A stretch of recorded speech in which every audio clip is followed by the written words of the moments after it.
10h midi, 10h midi, 10h midi, 10h midi, 10h midi, 10h midi. c'est votre matinale éducative. Il est 10h, mesdames, messieurs, bonjour et bienvenue sur la télé-école.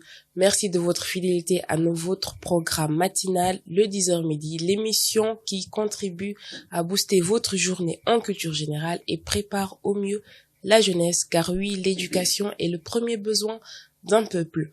Comme chaque jeudi, nous aurons à débattre sur 3 rubriques. La première rubrique qui concernera Réalité d'Afrique, la deuxième rubrique Culture, aujourd'hui sur le cinéma, et la rubrique Let's Connect pour la citoyenneté active.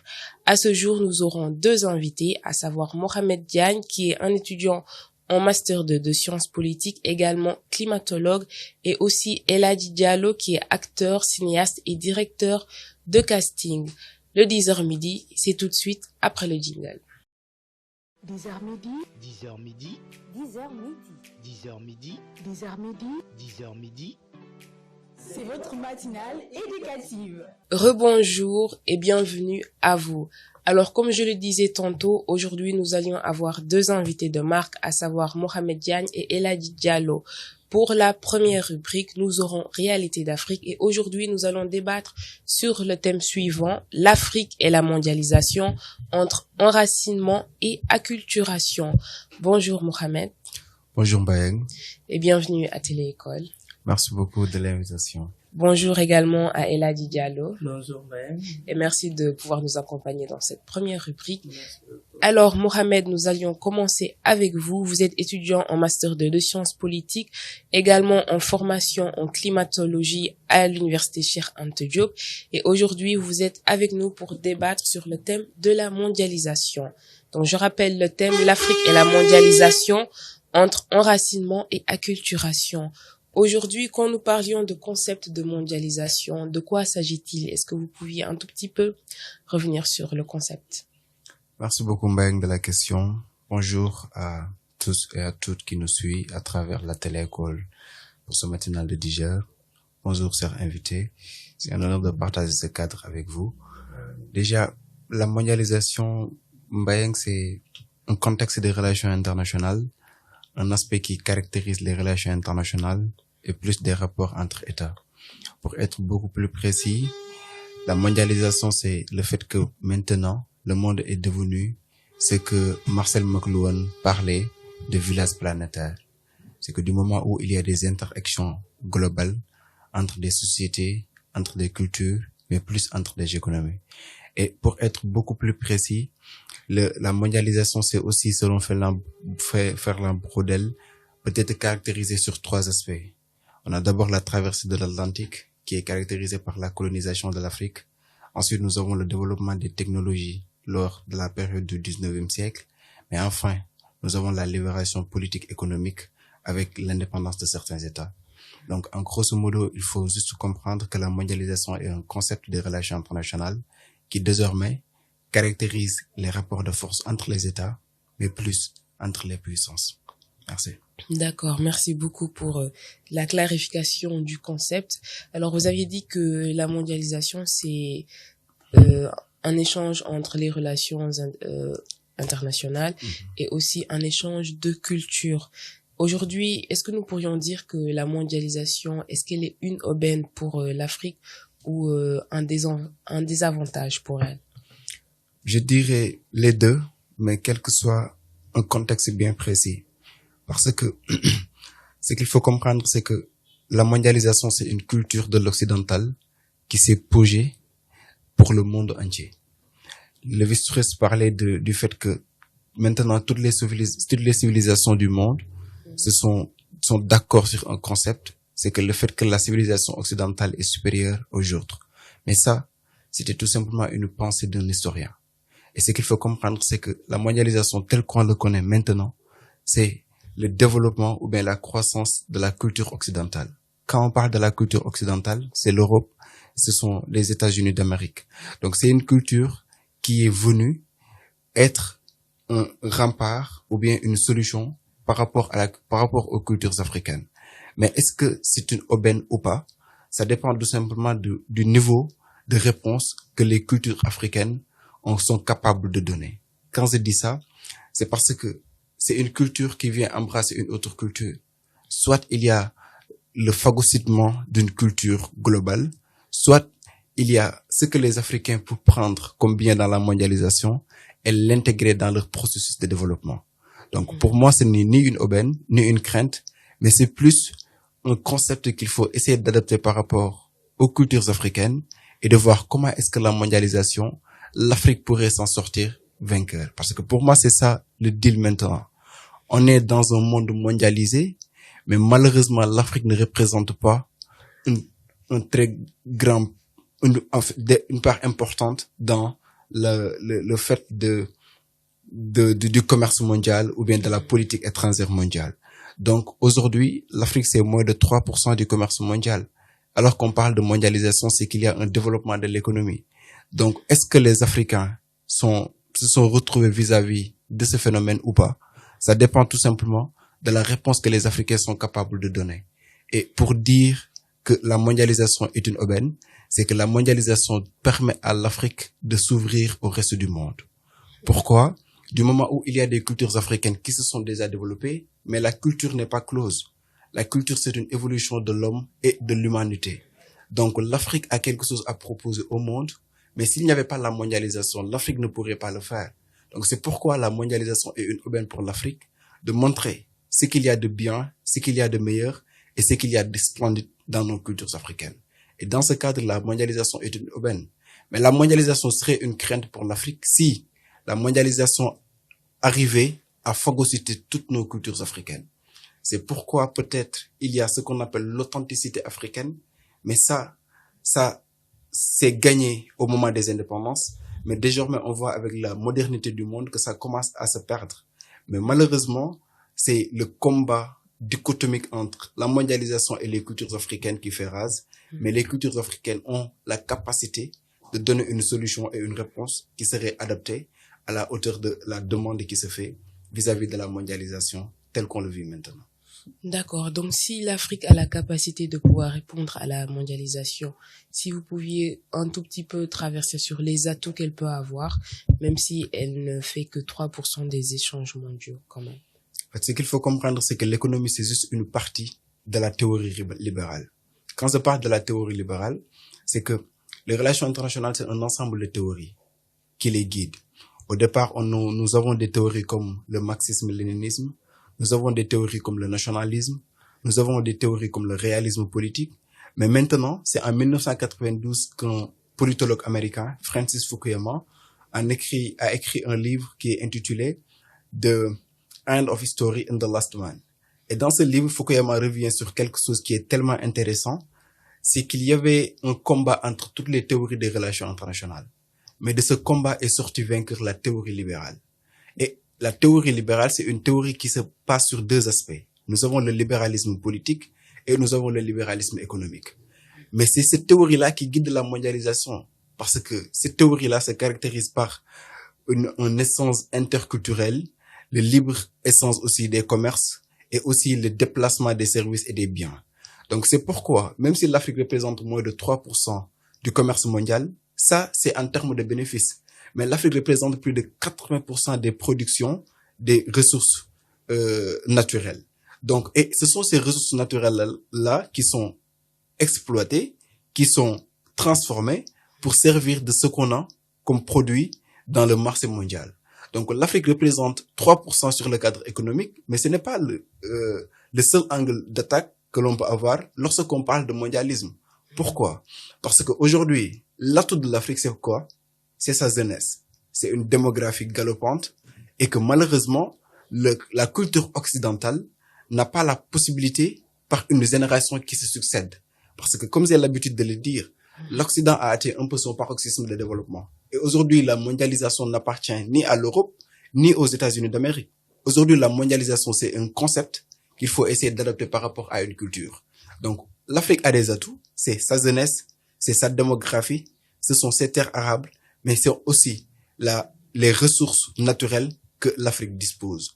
Donc, ensuite, ce qu'il faut essayer de comprendre, c'est qu'au-delà des ressources brutes, on a besoin d'assurer une exploitation ou bien une production locale pour faire en sorte que les Africains que ce soit les entrepreneurs africains ou bien les industriels africains, aient la capacité de se mesurer aux grands patrons de l'industrie mondiale. Ça peut se faire du moment où les Africains prennent conscience que la mondialisation, comme je l'ai dit tout à l'heure, au lieu d'être une crainte, c'est un atout. C'est un atout pourquoi? Parce qu'on ne peut plus vivre à la marge de la mondialisation.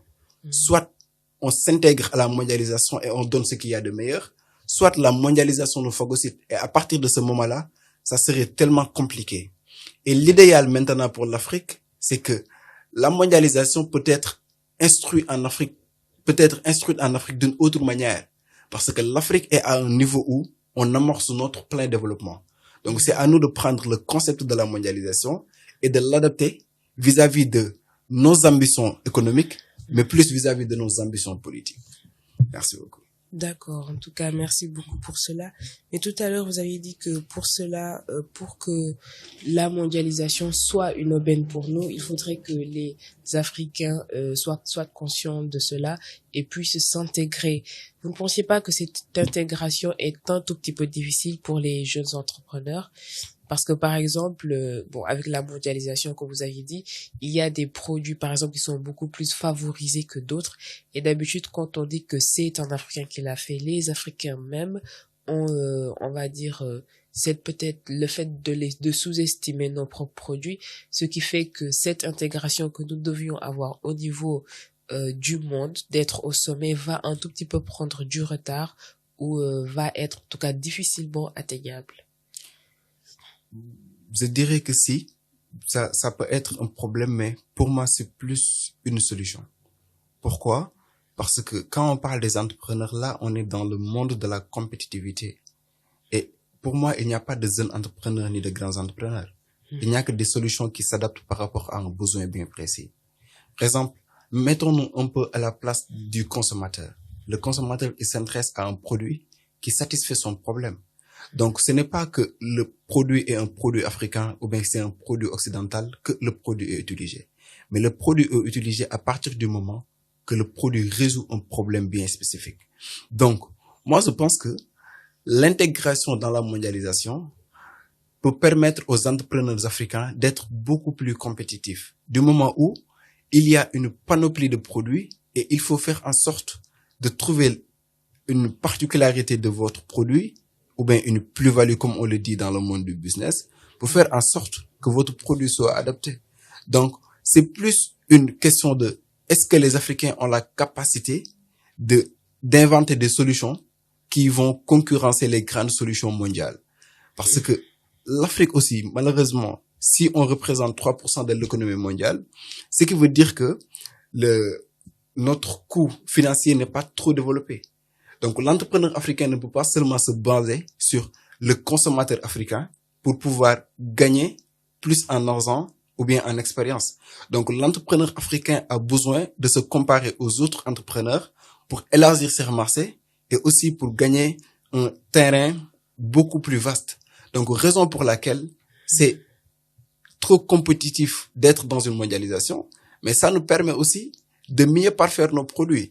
Et plus même, les produits des Africains, pour la plupart, ce sont des produits locaux, mais des produits locaux qui se sont maintenant, avec le développement de la technologie, qui s'inventent ou bien qui se donnent d'un meilleur aspect.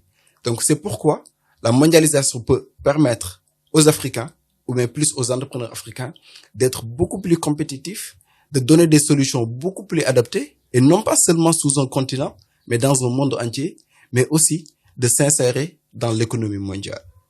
D'accord. Mais, par rapport à cela, si vous permettez, bien sûr, parce que si vous permettez aussi, je peux m'exprimer en wolof. Allez-y. Voilà. Maa ngi dégg sànq yaa ngi ne carrément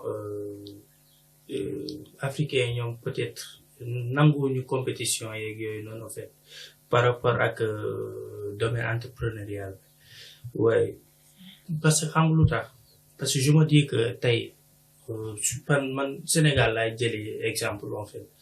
Tey dañuy gis ne que tey suñuy ay jeunes dañuy defar ay affaires yu extraordinaire mais toujours ñoom dañuy préférer ñoom à chaque fois consommer li nga xamante ne moom la tubaab bi defar que li nga xamante ne yow mi jeune africain bi yow moom nga defar surtout au Sénégal fii nii te da ci gis ni que am na un jour y a quelqu'un qui a déjà écrit quelque chose un projet boo xamante ne tey su ma juumul ci affaire kii la en fait may fàtte tur bi mais daf ko jox état Sénégal mais ñu ba fii loolu carrément ñu teg ko fële ñu ranger ko ci 3 yi te amaana que tey kooku noonu li mu bëggoon créer c'est des emplois yoo xamante ne tey dina permettre Sénégal parce que Sénégal tey am na ay ressources yoo xamante ne permettre na ko tey dans 5 ans ou 10 ans mu weesu fi mu toll nii actuellement tu vois donc pourquoi pas ñu jox ñu suñu entrepreneur yooyu noonu nga xamante ne tey ñoom lañu am ñu jox leen sens ba pare ñu exploiter li ñu yor pour que ñu xool comment améliorer ba keneen kuy ñëwaat du am 50% mais plutôt 30% c'est bon mais à 70% yëpp mu nekk fii nii pourquoi pas. Alors merci pour l'intervention Elhadj et li nga wax am na solo trop. Alors dans le cadre de la mondialisation sànq Mohamed lu mu doon wax mooy maanaam que doon na porte boo xamante ni au lieu tey jii sénégalais yi ñoom kese mën a jënd produit bi yow produit bi ngay jaay fi même su nekkee sax ñi nekk fi ñoom duñ ko jënd mën nga ko yóbbu beneen dëkk mu doon États-Unis France Inde Chine te ñoom tey jii mën nañ gën a apprécier produit bi que ñi nga xamante ne ñoo nekk Sénégal donc certes li nga wax dëgg la ñu bari on le voit dañuy préférer dem supermarché dem jënd lii alors que tey soo xoolee ñi nekk en Occident tubaab yi dañuy jël ces matières premières donc dans le cadre de la mondialisation Afrique day exporter lu bari ces matières premières c'est à partir de ces matières premières que le tubaab yi ñoom di defaree seen produits yooyu ces produits de bonne qualité donc finalement la qualité se trouve où c'est nul la kon tamit nos très chers collègues africains qu'ils puissent aussi s'entraider comme ni nga wax ñuy jàppalante et faire en sorte que nous aussi nous pouvions mener des projets et d'arrêter à chaque fois de s'appuyer sur les étrangers qui viennent. Mais après tout, on peut dire aussi que la mondialisation, c'est un partage de technologie et de culture. Merci en tout cas pour l'intervention. Alors, je vais revenir à vous, Mohamed. Donc, tout à l'heure, vous aviez parlé de compétitivité et aussi d'élargir son marché. Alors, aujourd'hui, quand on est dans le domaine économique, surtout la compétitivité, le fait de pouvoir et de savoir comment élargir son marché dans la mondialisation, vont faire en sorte qu'il faudrait avoir quelques conditions, à savoir comme par exemple la langue qu'il faut parler.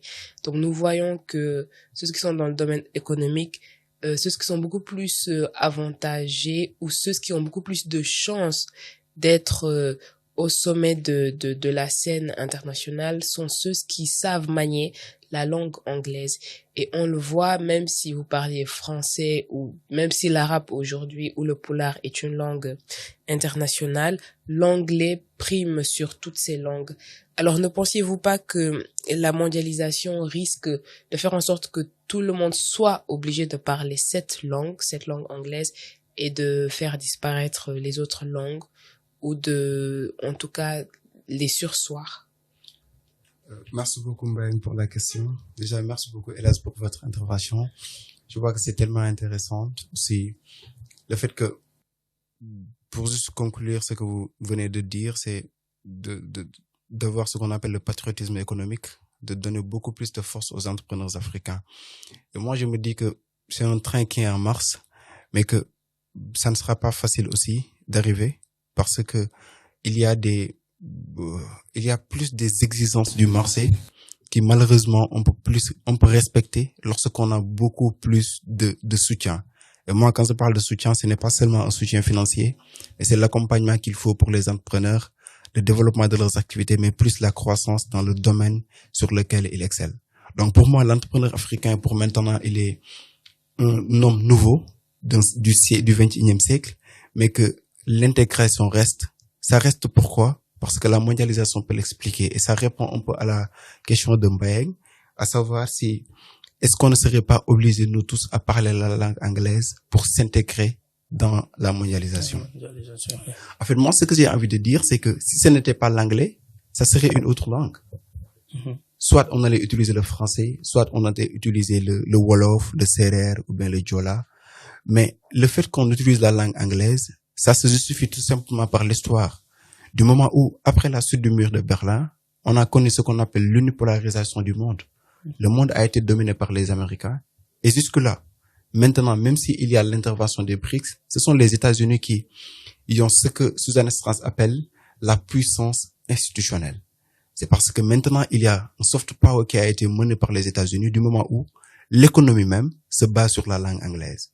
Et ça s'est continué avec l'utilisation du dollar qui fait en sorte que maintenant, quand on parle d'économie, on s'adresse directement au dollar et on s'adresse directement à l'or. Donc, c'est pourquoi la langue anglaise devient maintenant vitale pour pas seulement un entrepreneur, mais pour l'Africain en tant que tel, pour être un pion essentiel dans le cadre de la mondialisation.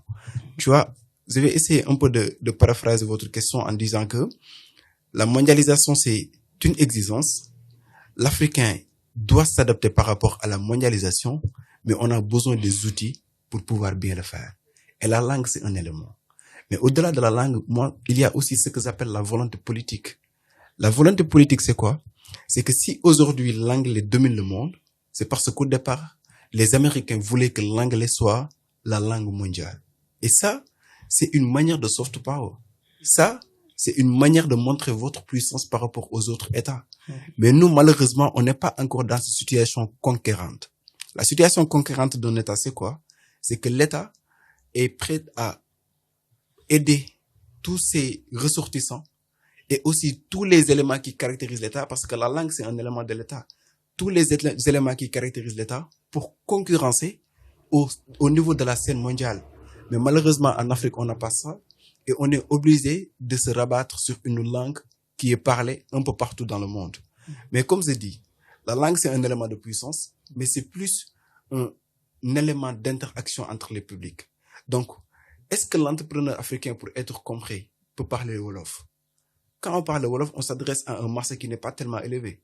Et alors que qui dit business, ou bien qui dit entrepreneuriat, dit marché. Donc, le marché le plus important, c'est le marché anglophone. Ça veut dire que ce sont les personnes qui parlent l'anglais. Donc, pour moi, ça devient un peu vital, ou bien que ça devient une notion essentielle pour l'entrepreneur africain pour s'insérer dans le cadre de la mondialisation. Donc, ce sont des prérequis pour moi, Mbayeng, que l'entrepreneur ou bien l'Africain lui-même peut utiliser pour faire en sorte que la mondialisation ne soit plus un mythe. Parce que pour moi, c'est ça le défi. Le défi, c'est de ne pas seulement vivre à la marge de la mondialisation, mais d'intégrer la mondialisation dans notre marche nous-mêmes. Et c'est à partir de ce moment-là que la langue, la volonté politique ou bien l'économie tout simplement deviennent des éléments essentiels pour que l'Africain soit un être nouveau dans le monde du XXIe siècle. En tout cas, merci pour ces précisions. Alors, je vais juste essayer de transposer ce que vous avez dit en disant que si ce n'était pas l'anglais, ce serait aussi une autre langue. Carrément. Quand on voit à l'époque de la traite négrière et le livre d'Alex Haley qui a été joué en film quand même, où on voit les esclaves quand ils étaient dans le bateau et qu'ils essayaient de communiquer, malheureusement ils n'y arrivaient pas parce que certains parlaient en Wolof, d'autres en Diola, d'autres en Serer, et que si peut-être l'Afrique ou les esclaves, par exemple, qui étaient venus du Sénégal avaient une langue commune, la communication aurait été beaucoup plus facile et que peut-être ils auraient pu s'échapper. Mais bon, c'était juste une parenthèse. Alors, toujours au niveau de la mondialisation, pensiez-vous, par exemple, que cette mondialisation, l'acculturation qui est en train de se faire, ne ferait-elle pas oublier aux Africains leur authenticité? En fait, moi, je dirais que l'authenticité, c'est plus une question de contexte. Quand on dit authenticité, on se compare à qui ou bien à quoi? Est-ce que, normalement, on veut se ressembler à un Africain de la période des indépendances? Est-ce qu'on veut ressembler à un Africain de la période de la traite négrière? Donc, on est authentique par rapport à qui ou bien par rapport à quoi? Donc, et si on n'est pas la possibilité de répondre à cette question, on peut juste se dire que l'authenticité, c'est une question de contexte. Maintenant, est-ce qu'il y a des mesures ou bien des baromètres qui vont permettre de dire que tel Africain est authentique ou bien tel autre ne l'est pas? Pour moi, c'est qu'il y a une confrontation entre le modernisme et le monde peut-être un peu ancestral. Et aujourd'hui, le modernisme, certes, tente de tuer nos valeurs ancestrales, mais ce n'est pas que lorsqu'on adopte le modernisme occidental, qu'on n'est plus authentique en tant qu'Africain. Parce que pour moi, quand je dis que c'est contextuel, c'est que le fait de ne pas seulement être un Africain authentique, c'est plus une question de soi. Une question de soi par rapport à l'intelligence que tu as, par rapport au travail que tu mènes, mais par rapport à un niveau de développement pour lequel votre pays est. Donc, on est authentique lorsqu'on garde nos valeurs ancestrales. Mais est-ce que si on garde nos valeurs ancestrales, on arrive à s'imposer en tant que des leaders dans le monde d'aujourd'hui? C'est ça la question intéressante. Parce que pour moi aussi, être authentique, c'est proposer le meilleur de vous-même. Mais c'est ce que font maintenant les Africains. Quand je prends l'exemple des changements climatiques, il y a des techniques d'atténuation et d'adaptation qui sont localement identifiées et que maintenant les Africains les proposent au reste du monde. Donc là, l'Africain est authentique. Mais l'Africain est authentique, mais ça ne l'empêche pas d'embrasser le modernisme occidental. Mais ce modernisme-là devrait trouver en l'Africain des valeurs cardinales qui vont lui permettre de faire face aux tentations, parce que quand on parle de monde de ce siècle, avec la fulgurance de l'Internet, avec les nouvelles techniques d'informatique et de développement industriel, il y a bel et bien des risques, surtout pour la jeunesse africaine. Et d'autant plus que la jeunesse africaine devrait être éduquée. Et pour moi, l'éducation commence d'abord dans le cercle familial. Lorsque vous avez les bases, lorsque vous avez les prérequis, vous pouvez aller à l'école. Par exemple, au départ, Mariamba avait l'habitude de dire que l'école transforme certaines personnes en des diables ou bien en des diablesses. Mais ça, c'était un point de vue de l'auteur. Mais pourtant, ça s'est confirmé au fil du temps. Mais jusque-là, il y a des personnes qui sont à l'école qui malheureusement ne sont pas transformées. Pourquoi? Parce qu'au sein de leur famille, ils ont déjà reçu une éducation de base qui, pour moi, l'éducation, c'est ce qui te permet tout simplement de distinguer le bien et le mal. Et du moment où, même dans la culture africaine, il y a ce qui est bien et il y a ce qui est mauvais, dans la culture occidentale aussi, il y a ce qui est bien et ce qui est mauvais. Donc, de ne pas être authentique par rapport à un groupe, mais de montrer notre particularité en tant qu'Africain qui cherche tout simplement de connaître la meilleure version d'elle-même. Et pour moi, c'est bien possible. D'accord, merci beaucoup pour ça. Alors, après ces mots, je rappelle que Léopold Sédar Senghor avait eu à parler de cela en faisant comprendre tout simplement le fait que oui, nous devions nous ouvrir au monde, mais de ne pas oublier notre authenticité et de ne pas oublier aussi d'où nous venons. Donc, pour toutes ces personnes qui sont à l'international, parce que rappelons que le thème, l'Afrique et la mondialisation entre enracinement et acculturation. Et je me dis que voilà, le fait de partager des cultures et autres peut faire en sorte que nous pourrions même découvrir d'autres choses. Par exemple, dans l'histoire, nous voyons que apparemment la langue Wolof est une langue qui est, on va dire, un tout petit peu tirée de l'Inde, parce que arrivé là-bas, on a dit qu'il y a certains mots qui sont un tout petit peu similaires. Et là, je vais aussi donner un autre exemple concernant la langue Diola. Quand vous alliez, par exemple, au Gabon, il y a une ethnie qui s'appelle le Fan. Donc, eux aussi, quand ils parlent, on a l'impression que c'est un Diola qui parle. Donc, finalement, la mondialisation peut être aussi un outil pour connaître vraiment d'où proviennent nos ancêtres et même nous rapprocher nos nations africaines. Alors, la mondialisation, toujours, du côté des Occidentaux, comment est-ce que vous décriviez le fait que pour eux, ce serait une aubaine ou une gêne d'être dans la mondialisation, d'être de vivre cette intégration? Pour moi, c'est un peu à leur sens de vivre cette intégration, parce que déjà on propose, parce que dans la mondialisation aussi, il y a deux mondes qui s'opposent. Il y a le monde développé et le monde sous-développé. Et peut-être les caractéristiques les plus flagrantes du monde sous-développé, c'est l'Afrique, malheureusement. C'est l'Afrique, pourquoi? Parce que peut-être la politique n'a pas trop fait son travail. c'est l'Afrique. Pourquoi? Parce que peut-être l'économique aussi ne s'est pas bien déclassé au moment où il le fallait. Donc, dans cette dichotomie-là, il y a un monde qui propose et un monde qui reçoit. Donc, l'Afrique, on a trop reçu, mais ce qui est proposé aussi par l'Occident, pour ne pas être ce qui est mieux aussi dans l'Occident. Et ce qu'il faut comprendre par la mondialisation, c'est le développement des cultures, mais la culture occidentale qui est copiée aujourd'hui à l'Afrique.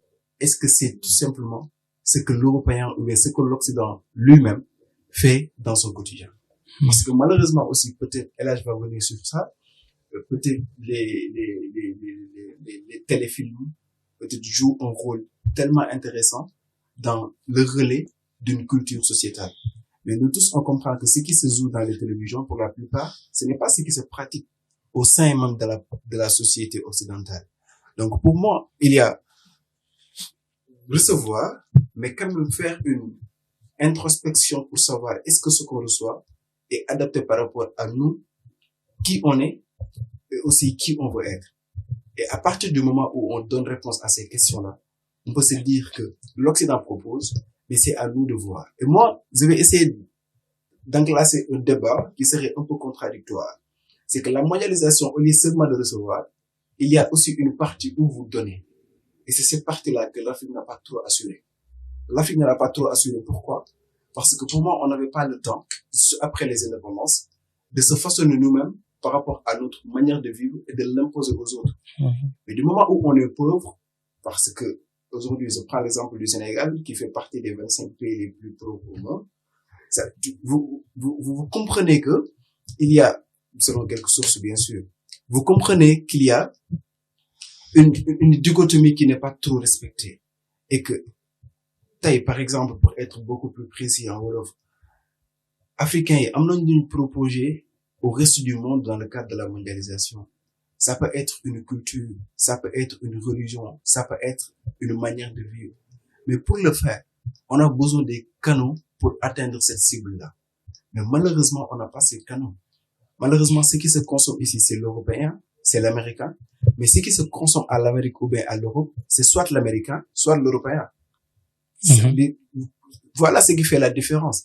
Et que malheureusement, la culture africaine a quelque chose à proposer au monde. Et que la mondialisation devrait être le cadre idéal. Mais moi, je dis que ce ne s'est pas encore fait, donc ça ne va pas se faire. Ce que j'ai envie de dire, c'est que durant de l'indépendance jusque-là, on a essayé d'assurer un développement, mais un développement qui n'a pas encore trop trouvé le temps de se décoller. Mais que maintenant, peut-être on est au début du 21e siècle, il y a une nouvelle dynamique africaine, il y a une nouvelle manière de penser la politique et l'économique, et il y a quelque chose que les Africains peuvent proposer au reste du monde. Donc, de ne pas acculturer les sociétés africaines, ou aussi de ne pas trop permettre à l'Occident de nous infiliser des cultures ou des pratiques. La mondialisation, c'est tout simplement un canon d'interessence entre deux cultures qui ne s'opposent pas, mais qui ensemble peuvent créer ce qu'on appelle une culture de l'identité qui est beaucoup plus meilleure par rapport à ce qu'on connaissait déjà. Parce que ça sera une culture qui se base sur les imperfections des cultures qui les forment pour devenir une culture supranationale, si je peux l'exprimer ainsi. D'accord. Donc, vous aviez dernièrement dit que ce sera un échange qui va faire en sorte que, certes, il y aura un échange de culture, mais aussi d'imposer son identité. Et quand on parle d'identité, est-ce que toutes les nations, par exemple, au sein de leur pays, acceptent l'identité qui leur sont imposées? Par exemple, prenons le cas de la France où on a vu, par exemple, lors de la rentrée dernière, la rentrée des classes, où on a eu à interdire le port de l'abaya, et lors du règne de Nicolas Sarkozy, où on a vu l'interdiction du port du camis, autrement dit les djellabés pour hommes aussi. Et un autre cas aussi, on voit pour la prestation, le choix de l'artiste pour les Jeux Olympiques qui devraient se dérouler en France en 2024. Le choix s'est porté sur la célèbre chanteuse Aya Nakamura, qui est d'origine malienne et qui, malheureusement, est en train de se faire moquer et d'être critiquée par les Français qui disent que oui, elle n'est pas comme leur fameuse Edith Piaf. Est-ce que donc cette identité, cet échange, est-ce qu'elle se vit vraiment très bien? En fait, pour moi, c'est ce que la mondialisation devrait résoudre comme problème. Ne pas trop se fermer sur elle-même, mais de s'ouvrir au reste du monde. Parce que aujourd'hui, la France sans les Africains, ce n'est pas la France telle qu'on le connaît aujourd'hui. De même que l'Afrique aussi sans la France, peut-être serait pas l'Afrique telle qu'on la connaît de cette manière. Donc, il y a ce qu'on appelle une imbrication culturelle que l'on ne peut pas dépasser. Que l'on ne peut pas dépasser dans un monde mondialisé. Je l'ai dit au début, Marcel Mormon parlait de village planétaire. Ce qui se fait ici se comprend très vite ailleurs. Donc, en France, que ce soit en France ou bien en Europe, on doit accepter le fait que la couleur de peau de la personne, ou bien son histoire seulement, doit lui renfermer dans un cadre qui l'empêche de montrer ses pleins potentiels. Aujourd'hui, quand je prends l'exemple d'Aya Nakamura, ce qu'il faut comprendre, c'est que lorsqu'on est artiste et qu'on a des talents, on peut être convié partout dans le monde. Yeah. Et pour moi, ça, c'est un recul. C'est ce que la mondialisation, c'est ce que la globalisation devrait résoudre comme problème. De ne pas seulement se limiter à des questions d'identité nationale, mais de s'ouvrir aux autres pour faire en sorte, comme je l'ai dit tout à l'heure, qu'une nouvelle culture se dessine. Et aussi, dans ce cadre, il y a quelque chose à prendre en compte. C'est qu'une culture se respecte d'abord avant d'être respectée par les autres. Quand je dis ça, c'est que l'Africain est une culture. Mais est-ce que l'Africain se respecte dans tout ce qu'il fait? Du moment où la réponse est non, l'autre ne peut pas voir en vous quelque chose de bien ou bien quelque chose de meilleur.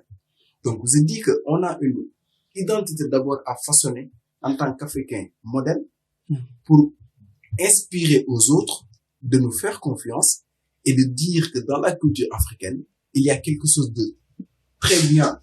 Il y a quelque chose de très bien. L'Occident comprenne ça, mais peut-être nous, on n'est pas encore dans le cadre d'inciter l'Occident à prendre ça comme un acte décisif et définitif. Et pour moi, ça, c'est un travail plus de politique, mais peut-être que les entrepreneurs ont quelque chose à jouer là-dessus. Mais pour moi, c'est plus une question de représentativité et espérons que pour ce siècle-là, ça sera le siècle où l'identité africaine ne serait plus controversée du moment où, lorsqu'un Africain participe à un événement mondial, ça serait plus une sens pour le pays qui accueille que des personnes qui parlent, surtout sur des réseaux sociaux, pour faire de ce qu'on appelle des licences médiatiques. En tout cas, merci beaucoup encore pour ça. Et comme on parle d'imposition et d'identité et la capacité de pouvoir être au-devant de la scène, comment est-ce que vous voyez la situation du Mali qui s'est retiré de l'Union africaine et aussi a commencé à exploiter son or, a commencé à faire ses premiers lingots? Comment le voyez-vous dans une dizaine d'années dans le cadre de la mondialisation? En fait, moi, je pense qu'on est dans un monde des grands ensembles. Seul, on ne peut pas arriver à assurer un développement qui se moue à la hauteur de nos attentes. Ou bien, si on le fait, ça serait un peu trop compliqué. Je prends l'exemple des États-Unis d'Amérique. Les États-Unis d'Amérique sont dans un cadre régional qui les permet d'avoir une relation directe avec les pays d'Amérique du Sud. Je prends l'exemple de l'Union européenne. Je prends l'exemple d'ALENA. Donc, ce qu'il faut comprendre, ce sont les grands ensembles-là qui portent le développement du monde. Je peux donner aussi l'exemple de l'OTAN. Vous voyez? Donc, même si aujourd'hui, il y a peut-être une nouvelle dynamique qui s'est enclenchée avec l'État malien, les résultats de cette action-là, peut-être, vont se réaliser d'ici 5 ans ou bien d'ici 10 ans. Mais moi, ce que je dis, c'est que ce soit la CEDEAO, que ce soit l'Union africaine, pour moi, ce sont des grands ensembles qui forment le développement de nos nations. C'est que malheureusement, on peut les reprocher d'être trop archaïques, de ne pas s'insérer dans le cadre de la mondialisation tel qu'on le voulait. Mais pour moi, ce sont des perturbations que l'on doit résoudre ensemble pour aller de l'avant. Parce qu'aujourd'hui, le mal qui guette l'Afrique aussi, pour le dire, c'est la division. Malheureusement, le possédation parlait de la balkanisation du continent. Et si ça devient encore une réalité au début de ce siècle, alors qu'on devrait tous se joindre les mains pour pouvoir assurer notre développement, ça risque de poser un autre problème. Donc, ce que le Mali a fait, est-ce que c'est une décision politique qui est réfléchie ou pas? Ça, c'est à l'État malien d'y répondre. Mais pour moi, en termes d'analyse politique, on a plus besoin de s'insérer dans un ensemble qui nous fortifie et qui donne aussi le ton pour que les autres se respectent. Parce que quand je parlais tout à l'heure de théorie, que ce soit la théorie libérale, c'est une théorie qui est adoptée par des États et des États qui se regroupent. C'est par exemple les États de l'occidental. Quand je parlais de nationalisme, ça, ce sont des théories aussi qui sont adoptées par des États. Vous voyez, c'est pourquoi la Corée du Nord est un peu en phase avec la Russie. Il y a des relations qui se développent entre eux. Mais aujourd'hui, l'État malien seulement ne peut pas assurer un développement. De même que l'État sénégalais seulement ne peut pas assurer un développement. On a besoin de s'élaborer dans un grand ensemble qui va nous permettre d'assurer le libre-échange et de faire en sorte que le commerce intra-africain se développe. Mais si Mali se retire de cette peut-être organisation sous-africaine, ça risque de causer un peu du tort à non pas seulement le Mali, mais à une dynamique de développement, à une dynamique du moins de développement qui déjà a été enclassée par les sociétés africaines. Donc pour ne pas trop se régresser, pour moi, la solution serait de se retrouver, de parler de politique et aussi de penser stratégie pour faire en sorte de donner beaucoup plus de force à ces institutions-là, mais aussi d'augmenter leur crédibilité auprès de la population et aussi de corriger ces institutions-là. Parce que si aujourd'hui le Mali sort, c'est une réalité politique. C'est parce qu'il y a des manquements. Donc des manquements, on doit répondre avec des solutions pour faire en sorte que demain peut-être le Mali va retrouver ses institutions. Ou bien on va avoir à côté de la CEDEAO ou de l'Union africaine des institutions qui seront capables de défendre l'intérêt de tous les Africains. Tout à fait. Et en parlant de regroupement et le fait de se joindre les mains, rappelons que en 2018, il y avait ça c'est dans le côté du commerce, il y avait on va dire une institution qui avait été créée, la ZLECA, la zone de libre-échange interafricaine, qui malheureusement ce n'est pas tous les États africains qui ont adhéré et que jusqu'à présent cette institution n'est pas crédible parce qu'apparemment lors de la première semaine il y avait un pays, je sais pas si c'était entre le Niger ou le Nigeria, la production à l'usine qui devait se faire, les appareils étaient en panne et déjà ça, le début, ça manque de crédibilité et ça fait en sorte que nous n'avancions pas. Mais il est, comme vous l'avez dit, très important de pouvoir s'unir parce que comme vous dites, le Mali seul ne pourra pas y aller, le Sénégal seul ne pourra pas y aller, mais c'est vraiment de pouvoir construire des institutions, des regroupements économiques, politiques ou voilà institutionnels qui feraient en sorte que nous serons beaucoup plus crédibles et aurons une image beaucoup plus belle. D'accord. Donc maintenant, allons-y un tout petit peu dans le côté des médias, les technologies de l'information et de la communication. Le fait que la mondialisation permette à tout le monde de savoir ce qui se passe à un instant donné d'un pays à l'autre, est-ce que cette facilité à communiquer ce qui se passe auprès de nous ne serait pas, on va dire, un outil de pouvoir nuire une autre population en étant à un autre côté, à un autre coin du monde, voilà. Donc, est-ce que ce ne serait pas un moyen de déstabiliser, on va dire, déstabiliser un autre pays et qui fait au fait que cette communication n'est pas vraie? Vous parlez de la manipulation. Oui, par exemple, dans les réseaux, vous pouvez voir des personnes qui vont faire peut-être des montages en disant que par exemple qu'ici il y a une instabilité ou des émeutes et autres, qui va faire en sorte qu'un autre pays puisse être déstabilisé par cela, ou faire en sorte qu'en fait il peut y avoir il peut y avoir une punition immédiate sur ce pays alors que l'information n'est pas avérée. N'est pas avérée. Ça c'est vrai, mais du moment où il y a des canaux d'information classiques sur lesquels les États se basent avant de prendre une décision. Mais je vois l'intérêt de votre question lorsque ça concerne directement la population, les populations qui consomment l'information sans pour autant la vérifier, une population qui, pour la plupart, se base sur les dires peut-être d'une chaîne ou bien d'une institution pour prendre des décisions. Pour moi, ça, ce sont des techniques de manipulation qui, malheureusement, vont de pair avec le développement de l'Internet. Donc, aujourd'hui, est-ce qu'on pourrait vivre dans un monde sans Internet? Pour moi, ça serait un peu compliqué. Mais donc, du moment où il y a Internet, il y aura des techniques de manipulation. Donc, pour moi, la réponse serait, est-ce que par rapport à la mondialisation, on a déjà pensé à des solutions pour limiter la manipulation ou bien l'essor des fake news. Et pour arriver à ça, peut-être on a juste besoin d'avoir beaucoup plus de sensibilisation pour l'utilisation des médias. Malheureusement, peut-être, si je prends l'exemple de notre continent, on a une population qui, pour la plupart, est analphabète. Quand je dis analphabète, c'est que par rapport à l'utilisation de l'Internet, tu vois, depuis, peut-être, si ce n'est pas nous, de la génération Y, Z, qui ont la capacité de manier bien l'Internet et les données, et aussi d'avoir le recul de faire une vérification de l'information reçue. Ce n'est pas donné à tout le monde.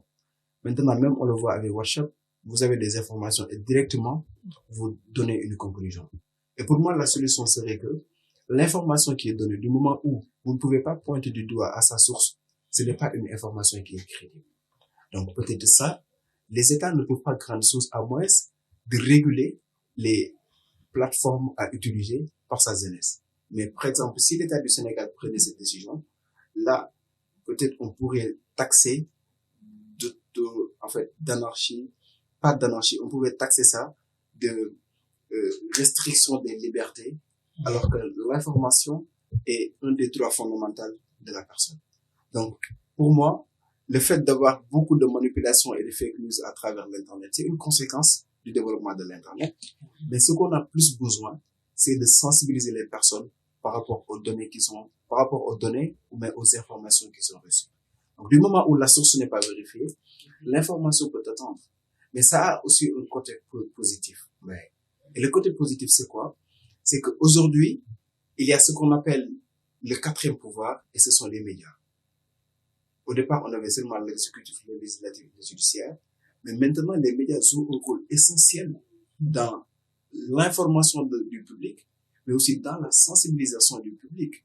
Et c'est cette information-là qui fait en sorte que des sociétés arrivent à leur maturation. Par exemple, la société sénégalaise désormais est arrivée à une maturation à terme de l'information. Mais grâce à quoi? Grâce à des messages qui se diffusent un peu partout et grâce à des canaux qui sont diversifiés. L'Internet, pour moi, c'est ce que l'Internet nous a permis. Au départ, on avait des canaux classiques, les télévisions, les radios, et peut-être, Dieu seul sait, il pouvait y avoir une mainmise sur l'utilisation de ces canaux-là. Mais maintenant, avec l'Internet, tout le monde est informateur, mais aussi tout le monde est récepteur. Donc, tout ce qui reste à faire, c'est la sensibilisation de la société pour que l'information se vérifie le plus avant de passer à une conclusion. Merci beaucoup encore. Tout à l'heure, vous avez parlé aussi des restrictions de liberté, mais quand on voit aussi toujours dans les médias, est-ce que la mondialisation, les acteurs de la mondialisation sont vraiment se battent vraiment pour de l'intérêt pour tous? Par exemple, nous verrons, je ne sais pas si vous étiez au courant, vers 2018-2019, nous avions eu à voir l'ancien Premier ministre Benjamin Netanyahu qui, en direct de la France 24, était en train de montrer l'Iran qui apparemment avait une base nucléaire et qui pourtant l'Iran avait noué un pacte avec les États-Unis, la France, l'Angleterre sur le nucléaire iranien, et qui après cette dénonciation en direct, les États-Unis avaient eu à donner une punition à l'État de l'Iran et avaient fait en sorte que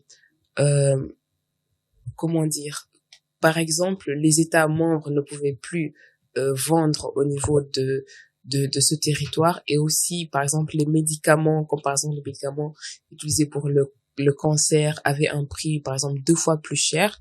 Donc cette dénonciation, certes, elle était nécessaire, mais elle n'était pas pour l'intérêt de tous, et ce qui a fait au fait que la population a été en quelque sorte victime de cela, même si son État avait été fautif, le fait de briser cet accord sur le nucléaire iranien qui était de ne pas pouvoir développer par exemple la bombe atomique, mais qui a fait en sorte en fait que son peuple a eu à subir ses conséquences. Donc est-ce que la mondialisation est vraiment pour l'intérêt de tous? Pour l'intérêt de tous, je dirais pas, du moment où il y a des acteurs, il y a des intérêts qui sont antagonistes. Et les acteurs de la mondialisation, on a l'État. Tout à l'heure, vous avez donné l'exemple des États-Unis d'Amérique et de l'Israël. Mais au-delà des États, on a des organisations non gouvernementales. Nous avons des firmes multinationales, mais nous avons aussi les médias et ensuite nous avons la personne. Donc la personne maintenant devient un acteur de la mondialisation. À partir de ce moment où on a une panoplie d'acteurs, les intérêts peuvent être divergents. Donc ce qui est aujourd'hui peut-être un intérêt direct pour les États-Unis ne le sera pas pour des pays africains. Mais l'intérêt aussi serait que c'est seulement dans la mondialisation que dans la confrontation des intérêts, il peut y avoir un développement de tout un chacun. Lorsqu'il n'y avait pas de la mondialisation, ce qu'il y avait, c'est soit la bipolarisation du monde, soit l'unipolarisation du monde. C'est que ce sont des décisions politiques des grandes puissances qui s'appliquaient directement à une population ou bien à une région donnée de la planète. Mais désormais, avec la mondialisation, on a des cadres de discussion, des cadres de négociation, même si que ces cadres aussi sont à réformer. Ce sont des cadres qui donnent la parole aux pays africains, mais plus aux pays sous-développés. Et c'est à partir de ce moment-là que la mondialisation donne la parole à tout le monde, mais même si que les conséquences ne seront pas les mêmes pour les États, ou bien pour les ONG, ou bien pour les firmes multinationales. Donc la mondialisation pour moi, c'est un cadre où il y a différents acteurs. Donc qui dit différents acteurs, dit différents intérêts. Et à partir de ce moment-là, chaque acteur va essayer de défendre son propre intérêt. Donc aujourd'hui, les États le font, mais à côté des États, nous avons les organisations non gouvernementales aussi qui le font. Et pourquoi les organisations non gouvernementales sont intéressantes dans ce cadre? C'est que elles représentent un contre-pouvoir d'une suprématie des États dans notre monde. C'est qu'à partir des traités du traité de Westphalie, on s'était arrivé à une résolution comme maintenant l'État seulement ne dirige le monde. On n'était plus sur l'État réaliste, mais maintenant on est sur l'État cosmopolite. Il y a des petits acteurs dans l'État qui ont la capacité de jouer les contre-pouvoirs pour l'État. Et à partir de ce moment, il y a des intérêts de tout un chacun qui est assuré. La mondialisation nous permet d'avoir un cadre de négociation, même si que les intérêts sont un peu divergents, il y a au moins le cadre pour que le Sénégal dit ce qu'il comprend comme son développement et quels sont les moyens aussi pour atteindre son plein développement. Donc, à partir de ce moment, la mondialisation peut être une aubaine, non pas seulement pour un État ou bien pour une organisation, mais pour toute la société. Mais comme je l'ai dit, il y a des travaux de réforme aussi que l'on doit faire, surtout au sein des institutions multilatérales. Merci beaucoup concernant cela. Alors, je rappelle encore le thème l'Afrique et la mondialisation entre enracinement et acculturation.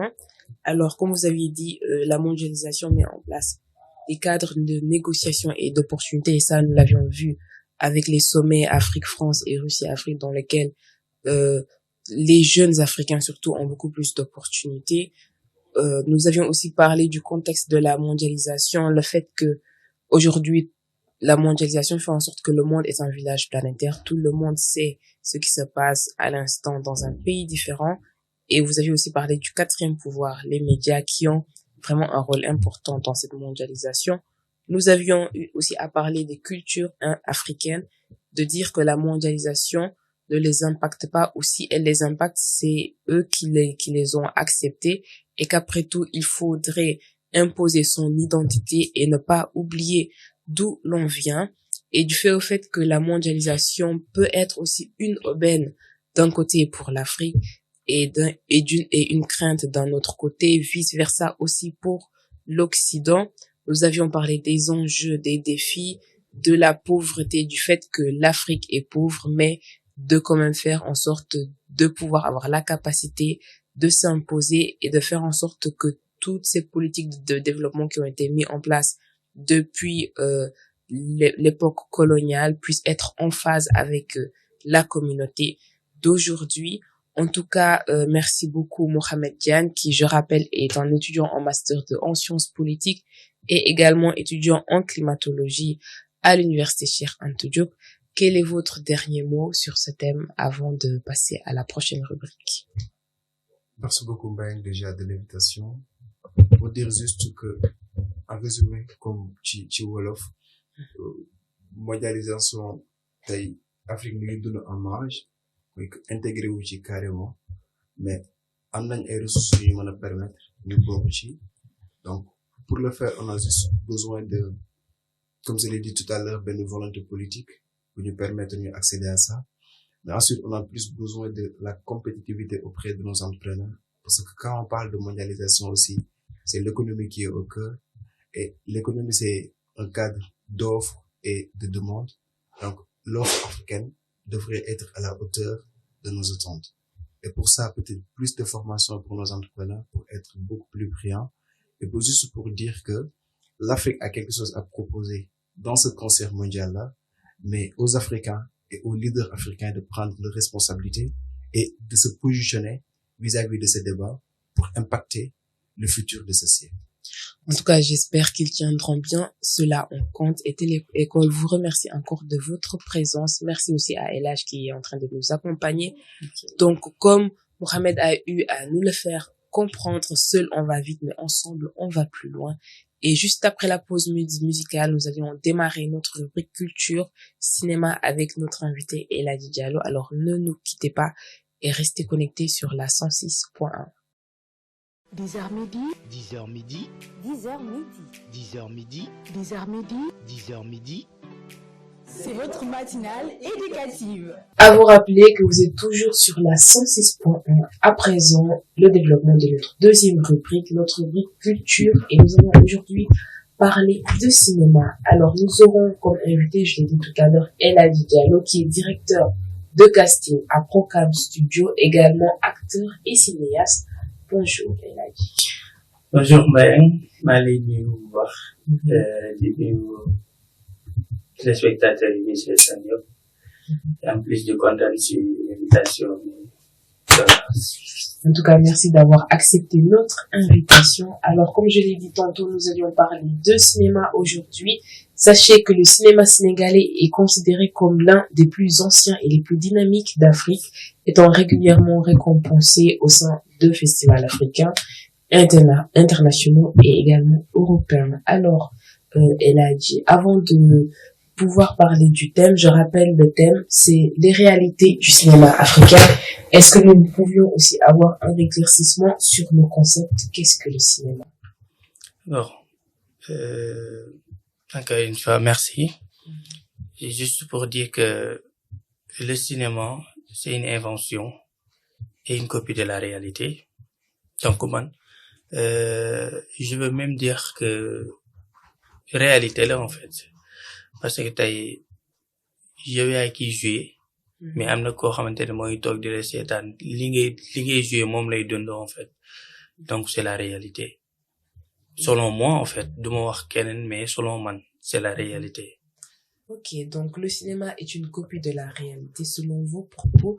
Alors si nous pouvions connaître les objectifs réels du cinéma. Bon, les objectifs réels du cinéma, du lenn lu dul yóbbu monde cinématographique bi comme il le faut, parce que tey en fait je veux dire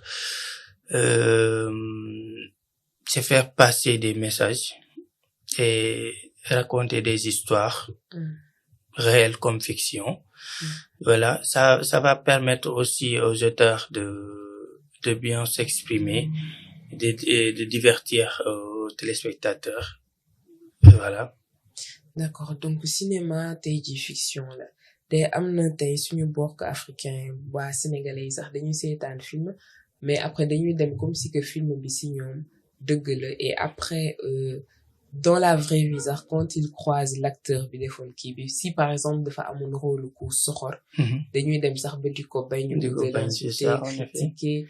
Et comment est-ce que yéen naka ngeen koy dundee yéen ci seen dund les acteurs? waaw ñun moom bon xaar nañ ko en fait pour yi nii yëpp comme tey jouer rôle ku bon nit ñi romb la di la saaga. Man pour man tu as réussi ton rôle. Nit ku réussir rôle am rek moom la ñuy romb mu def mu jouer rôle ku bon génn ñu koy saaga wala genre kooku noonu moom réussir na rôle am. Mais mënuma comprendre nit ki ne danga jouer rôle ku bon ba pare, parce que nag bon aussi dafa am façon si biir personnage. Comme xam nga tey mën naa ne antagoniste bi kese mais du ma ne démon, mais antagoniste bi génn ñu ne ko carrément waaye li ngay jouer rafet na, xamal ne tu n'as pas encore réussi ton rôle. Mais pour man loolu noonu acteur da ko war a xaar en fait dafa war a xaar à ce que ñu critiquer ko ñu encourager ko ñu saluer ko. En tout cas, acteur, yéen a ngi def du mieux que vous pouvez pour entrer dans le personnage et c'est à féliciter. Mais sànq aussi yaa ngi wax ne que le cinéma tey jii c'est pour faire passer un message. te tey gis nañ ne que film yi nga xam te ñooy gën di am prix que mu nekk Sénégal Afrique ou à l'international mooy ñi nga xamante ne dafay méngoo ak réalité dëkk bi wala loo xam ne tey jii nit ñi jot nañ ko dund mu metti et tout. Donc tey jii cinéma est-ce que aspect boobu la transmission fidèle de la réalité copie de la réalité bi ngay wax est-ce que cinéma dafa am ay genre si biir comme par exemple tey yow film réalité nga bëgg a def relater les faits qui se passent dans la société est-ce que amul ay genre yoo xam ne dañ koy oowee di ko spécifier catégoriser ko. Non comme li may wax rek xam nga tey c'est une copie de la réalité mais man pour man réalité la tu vois donc par rapport ak loolu aussi ça a permis parce que mun naa ne nous sommes à la voix des sans-voix donc ñun ñoo fi toogal ñi nga xamante ne peut-être ñoom mënuñu exprimer wu seen li nekk ci ñoom donc ñun ñooy jëf de telle sorte tey génnee ko nit ñi gis ko ne que carrément lii moo ngi fii parce que lépp lu ñu joué rek moo ngi au Sénégal man duma wax beneen dëkk mais au Sénégal lay wax. D'accord. Voilà. Donc au Sénégal nous pouvons dire que le cinéma est une copie de la réalité et aussi donne la fiction mais tamit suñu wax fiction ça peut dire que tey histoire bi mën na nekk imaginaire histoire imaginaire loolu mën na nekk c'est voilà donc ça permettre na tey fu demee ba tey Sénégal di tourner ay fiction rek donc ce qui veut dire que voilà moo ngi amélioré wu en fait moo ngi avancé bu baax a baax donte nag évolution bi donc amagul à 100% mais moo ngi amélioré un petit peu. D'accord alors tey ñu gis ne que cinéma bi dem na ba di am ay cérémonies des festivals mondiaux yu regrouper beaucoup de personnes ñu bëggoon xam tuuti ci histoire u cinéma bi tey fan la tàmbalee ak naka leen def tey ji ba par exemple ci pays bu mu tàmbalee nan leen def ba en ce moment monde bi yëpp tey ji moo ngi fa et que les gens sont en train de pratiquer ça. Xam nga déjà le cinéma s'est créé par les frères Lumière en 1895 tey mun naa ne tey Nollywood moo tax ñu xam monde cinéma bi donte les frères Lumière ñoom ñoo ko créé mais tey mun naa ne Nollywood c'est la capitale du cinéma c'est non Los Angeles en fait je veux dire c'est la capitale du cinéma parce que tey ñoom ñoo njëkk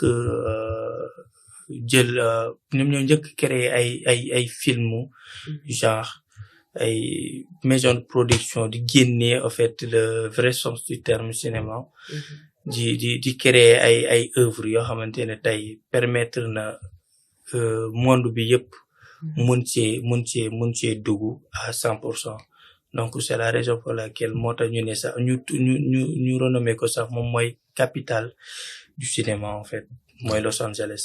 Ok donc Hollywood alors yéen tey jii yaa ngi ci domaine au cinéma bi tu es acteur et bëggoon nañ xam aussi les réalités au fait que vous viviez les difficultés yi ngeen di jànkonteel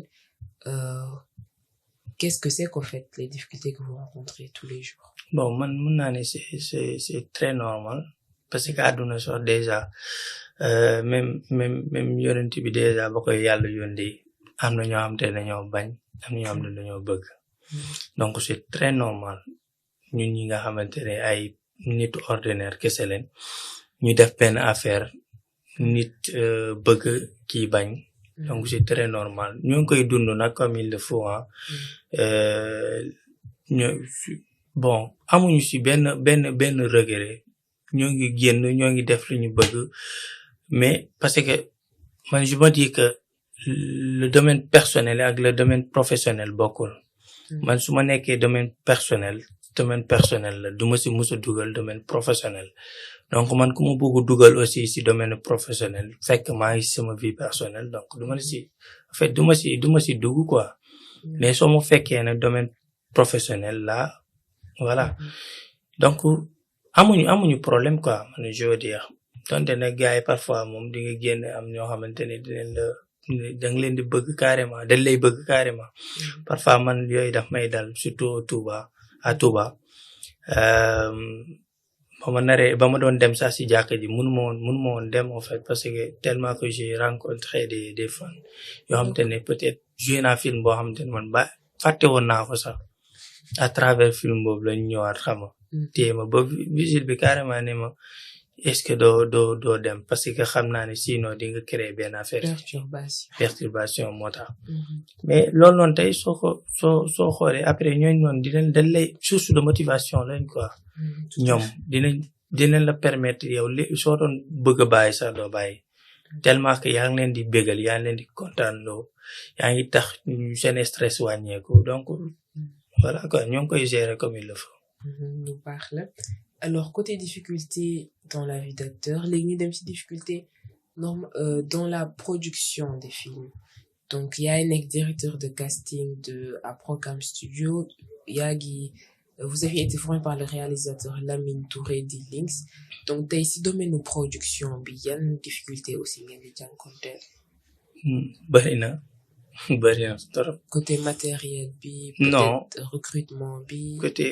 côté matériel bi moom bon mun naa ne amaguñu lu sophistiqué bon am nañ nag lu suffisant loo xamante ne peut-être mun nañu permettre ñu def certaines productions yi mais amaguñu li tax ñu def grande production yi nga xamante ne tey.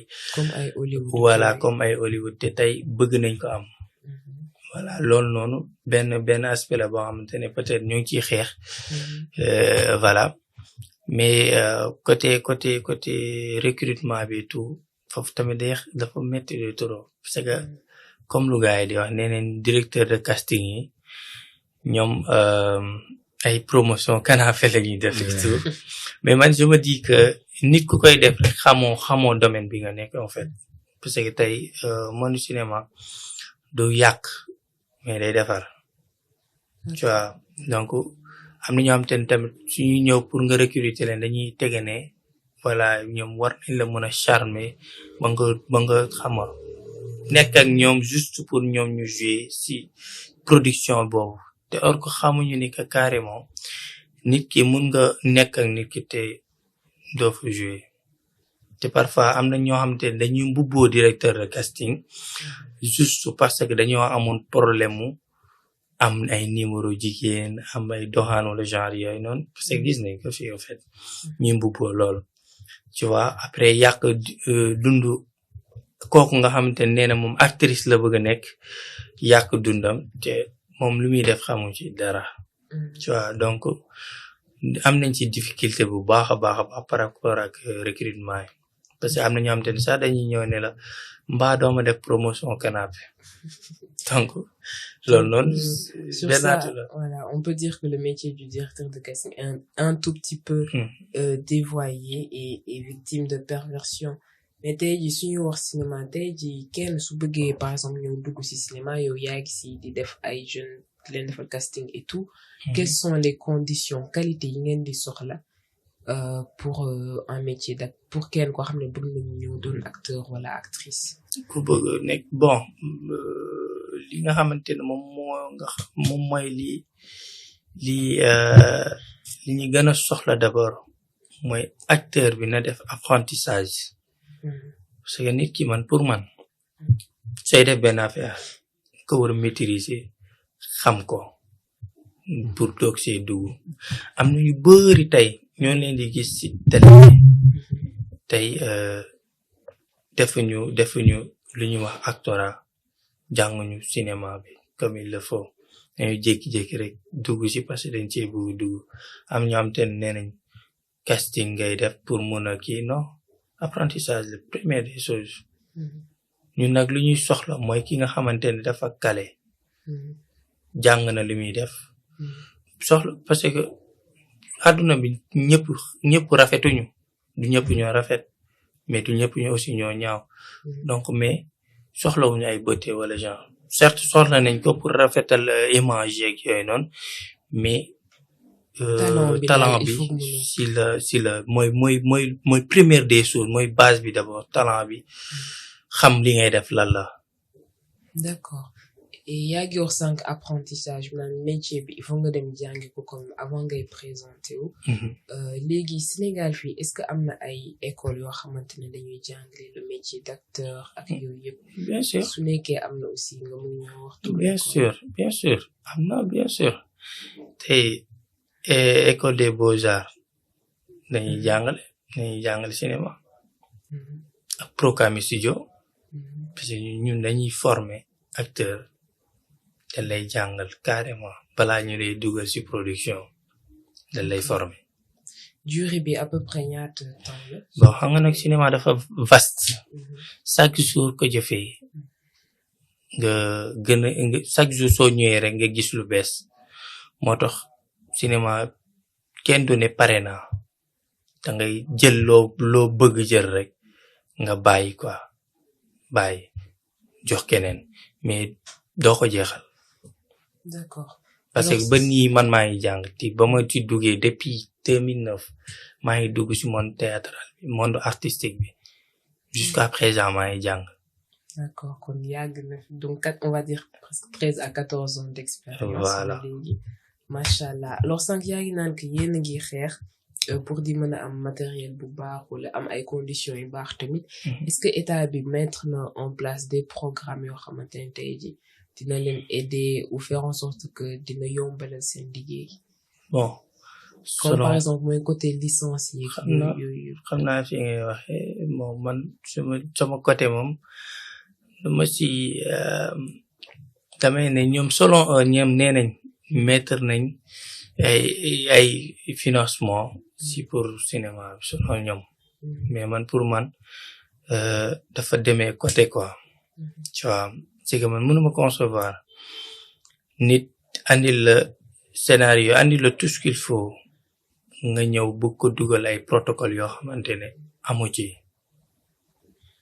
te mooy cadre FOPICA genre foofu la kii bi di nekk en fait fond bi pour affaire financement filmé ak yooyu noonu mais dafa demee côté quoi je veux dire parce que man moom bon toogaluma fi pour kenn tu vois donc damay wax li nga xamante ne moom moo nekk ci man dama gis ne que dafa demee côté am na ñoo xamante ne ay jeunes yu bari tey ñoo ngi créer des projets yu mag yoo xamante ne tey leer na leen ni que bis su génnee dina def écho mais dañuy préférer dëgg ci tànk andi yoo xamante ne peut-être amul sens quoi si jeunesse sénégalaise. D'accord.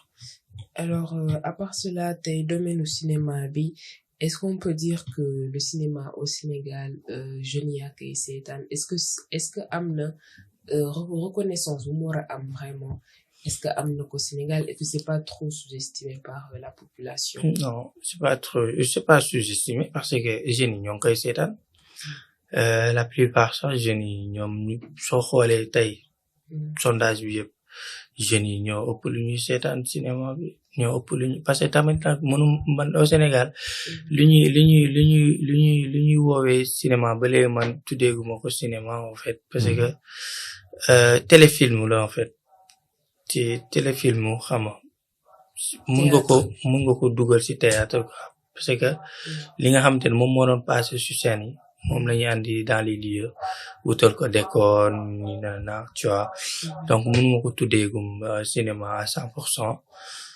Voilà mais n'empêche jeunes yi ñoo ngi koy seetaan bu baax a baax. waaye parce que tey koo gis ci smartphone am mu ngi télécharger benn série boo xam ne neex na ko. waaw. mais série yooyu film yooyu cinéma bi théâtre yi est-ce que amul différence. différence comme cinéma ak théâtre. tey par exemple suñu xool Sénégal d'habitude dañuy wax théâtre. théâtre bi est-ce que théâtre mooy cinéma. non. donc su nekkee mën nga ñu ci indi leeral quand même. c'est simple. Le cinéma ça se vit et le théâtre ça se joue. ça se vit maanaam. tey cinéma rek moom mooy bind benn œuvre nee la caractère bii laa soxla personnage bii laa soxla nii la war a mel nii la war a solo nii la war a waxee nii la war a comporter woo ba xam day dawal oto ba xam voilà tey ma ne par exemple personnage bu mel ni Mbayang laa soxla donc su ma gisee Mbayang rek su ma ko joué tuuti naa xam ne ki ma doon seet kii la te théâtre moom rek ngay gis kuy jël benn Mbayang bu am 20 ans joué loo ko rôle yaay koo xamante ne magee na ko 5 ans yooyu noonu mu ne tey moom mooy yaayu Mohamed théâtre rek nga koy gis. d'accord. voilà donc loolu moo leen différencier en fait léene question de choix la te lii nii bon mun nga ko def sans autant nga ne da ngay respecter tranche d'âge yi en fait. d'accord. voilà. alors merci pour je rappelle encore les thèmes les réalités du cinéma sénégalais léegi mooy jéem a ñëw si Mohamed donc Mohamed comment est-ce que tu vois le cinéma sénégalais comment est-ce que tu le perçois auprès de la population sénégalaise. Auprès de la population sénégalaise, moi je dirais que ce n'est pas le vrai sens du terme qui est utilisé au Sénégal, comme nous l'avons dit tout à l'heure, par le simple fait que, comme nous Sembène donne que l'Europe n'est pas mon centre, l'Afrique est mon centre, donc ce qui veut dire que le cinéma doit pouvoir retranscrire une réalité qui est observée. Donc, est-ce que les ñuy gis nit ñi di ko jouer série théâtrale yi téléfilm yi est-ce que loolu cinéma la ça laisse à désirer d'autant plus que il y a quand même des efforts yu tàmbali ñu koy def quand je dis ça je passe au cinéma Pathé de Dakar tu vois avec il y a un cabinet agence culturelle africaine. Par rapport à leur invitation, j'ai eu à assister sur 2 projections de cinéma. Mais tu vois que même le ressenti, ce n'est pas la même chose. Quand tu regardes un cinéma et quand tu regardes un théâtre, il y a totalement deux mondes différents. Et que pour moi, le cinéma africain devrait être beaucoup plus riche parce que tout simplement l'Afrique est plus riche culturellement. Donc, où le bas blesse, peut-être yéen ñi nekk ci secteur bi yéen a koy gën a comprendre mais moi je vois qu'il y a de jeunes auteurs et d'autrices yu tàmbale di marquer seen pas ci milieu cinéma bi mais plus lu ma gën a jaaxal mooy ñu ëpp ñu may gis ñu gën ci nekk ay xale pour la plupart France la ñuy nekk je sais pas si vous avez fait le constat ouais bien sûr voilà xamul la ko waral quoi c'est ça te tamit ñi nekk France yooyu noonu du ma ko bañ parce que ñoom ils ont eu le temps d'apprendre parce que tey da ngay gis ne que man li ma gën a metti mooy Sénégal au niveau international jëlagu fa benn prix te tey peut-être ñun suñu ay produits moo ngi dem au niveau international donc mooy évolution bi en fait moo ngi am mais amélioréegul comme il le faut amagul en fait loolu la mooy que nit ki sooy déggu ci domaine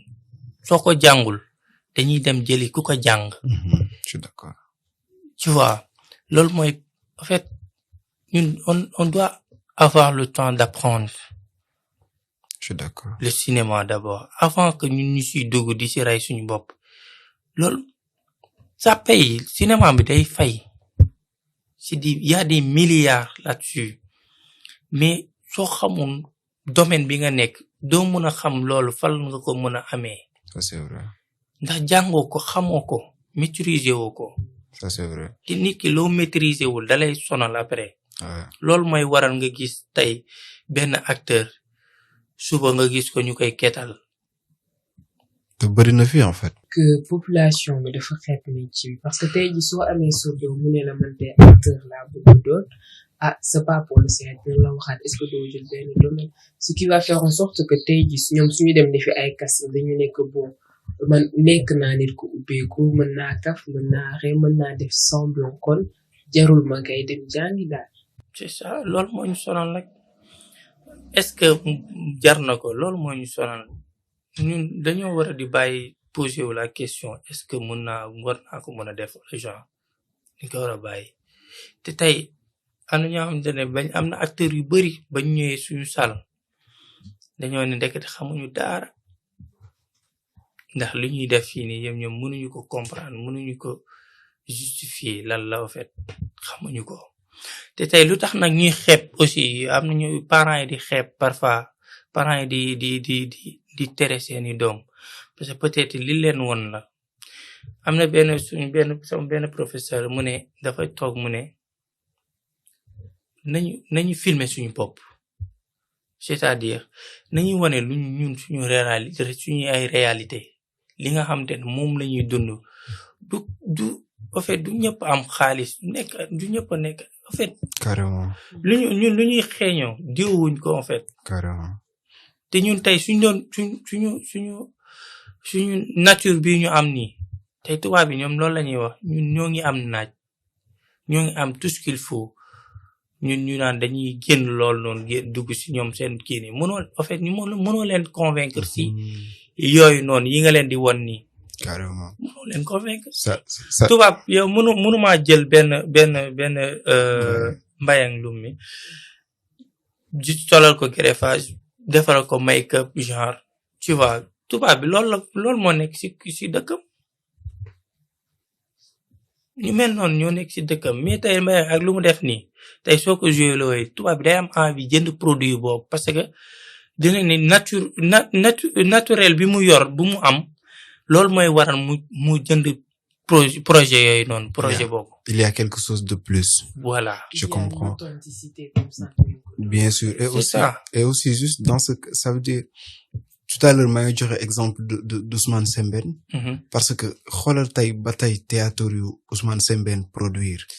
ba léegi nii boo koy seetaan dafa am benn fibre booy sentir mais dafay am plus benn africanité buy dégager wu dans le truc donc pour man c'est une question d'identité moom mooy revenir comment est-ce que l'acteur ou bien l'actrice sénégalaise ou bien africaine devrait se comporter loolu nag peut-être producteurs yi am nañ ci benn rôle bu am solo et sànq da nga wax que ni ñu bari Sénégal malheureusement duñ jàngale métier Mbaye nga wax les acteurs mais man je pense que le monde du cinéma dépasse l'acteur même. L'acteur c'est juste un élément du cinéma. Donc tey l'acteur buy formé wu ce n'est pas seulement pour moom la koy def mais da koy def par rapport à une culture qu'elle incarne et par rapport à une proposition bu mu war a def à un public extérieur. Ça veut dire tey il faut que chaque Sénégalais comprenne que bu nekkee acteur il est un ambassadeur. À travers elle ou bien lui dafa am benn message bu ñu comprendre sur sa production. Donc tey peut-être maison de production yi man je dirais que gën nañu am travail ci côté boobu parce que mieux vaut être formé et être performant que de ne pas l'être et de créer des déphasages en termes de surtout ci rôle yi ngay interpréter et tout.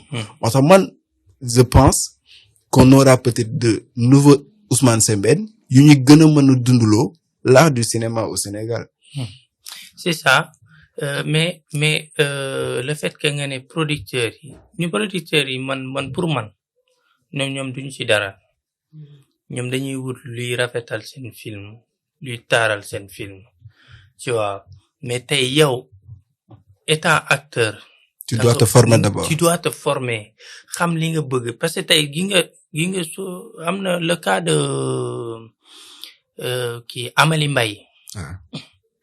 moom moo nekkoon en prise maa ngi jéggalu moom moo nekkoon en prise mooy maire boobu noonu maire boobu producteur yàpp ko parce que dafa jàng cinéma daf ko xam nekkoon aux États-Unis nekk ba léegi aux États-Unis ngi nga ba ko gars yi naree fondo daf leen dégager nekk ci leneen te xool dafa dem rek amaat beneen contrat au niveau canal la série Golden. C'est ça aussi amoon actrice bu def moom la D'accord. moom may Amélie Mbaye donc gis nga genre personne yooyu noonu tey donc dañoo ni actrices yi dañoo war a roy ci kooku. Carrément, il doit être des références. mooy que dafa maîtriser domaine bu muy def ba pare daf ko xam moo tax producteur du ko yab parce que soo ko maîtriser xam ko rek yow déjà di nga en fait producteur du la yab parce que xam na ni yow soo ñëwee par force amoo remplaçant te lay jox li nga soxla par force donc producteur moom lan la xam son produit Mohamed mi war na ko mën a jaay de xam nga mun na solo il est beau voilà ma jël ko monsieur mais Mohamed su xamul domaine bu muy def lan la day génn ñu koy saaga loolu mooy waral nga gis ñuy saaga acteur wala actrice mu dépassé ko. Et aussi peut-être il y a un élément man le fait que man je suis d'accord pour l'évolution. Tey par exemple yu maison de production yu bari di def c'est une évolution qui s'invente par rapport au monde. Qu'on le veuille ou non, ça veut dire quand on parle du cinéma ça peut être un peu en recul, mais quand on parle du théâtre au Sénégal tey ak téléfilm yi am na beneen essor bu mu jël. Mais loolu aussi peut-être c'est à remercier quelques personnes yoo xam ni elles sont des pionnières dans ce cadre. Peut-être ay quelques maisons de prod yoo xam ni def nañ seen liggéey pour affaire bi gën a développer mais comme lu may wax rek comme on l'a fait sur le théâtre on peut encore le faire sur le cinéma. En tout cas man lu may gën a accroché mooy le fait que ma gis tey par exemple Ousmane Sembène. Je prends l'exemple d'Ousmane Sembène parce que léegi Sembène nekkatul peut-être l'écrivain ou bien le réalisateur. Maintenant Sembène c'est une idéologie du théâtre sénégalais. Bien sûr. Mais quels sont les Sénégalais les nouveaux talents yu koy incarner pour ñoom ñu dundaloo ñu waat ñun fibre boobu noonu quoi. ak aussi n'oublie pas le grand Moussa Senapsa. Ouais. kooku tamit c'est un maestro. Ouais. kooku mooy def lu doy waar. Carrément. Et aussi Ben Jogay Bey. Ouais. Ben Jogay. Donc ñoo ngi def lu extraordinaire ci monde cinématographe mais ñoom mënuñu jëlagum des acteurs au Sénégal comme il le faut. Ouais. c'est que en fait defuñu seen rôle en fait. mais affaire yi mën na doon défi aussi c'est juste un défi et que peut-être au fil du temps dina arriver et là on peut dire que le cinéma sénégalais am na des figures des profils yi fi nekk juste que peut-être c'est le courage qui leur manque. Alors El Hadj Manglé may rafetlu ces cadeaux et à propos du thème les réalités du cinéma sénégalais juste que nga sànni ce dernier cadeau yi le dernier mot que tu lances aux téléspectateurs.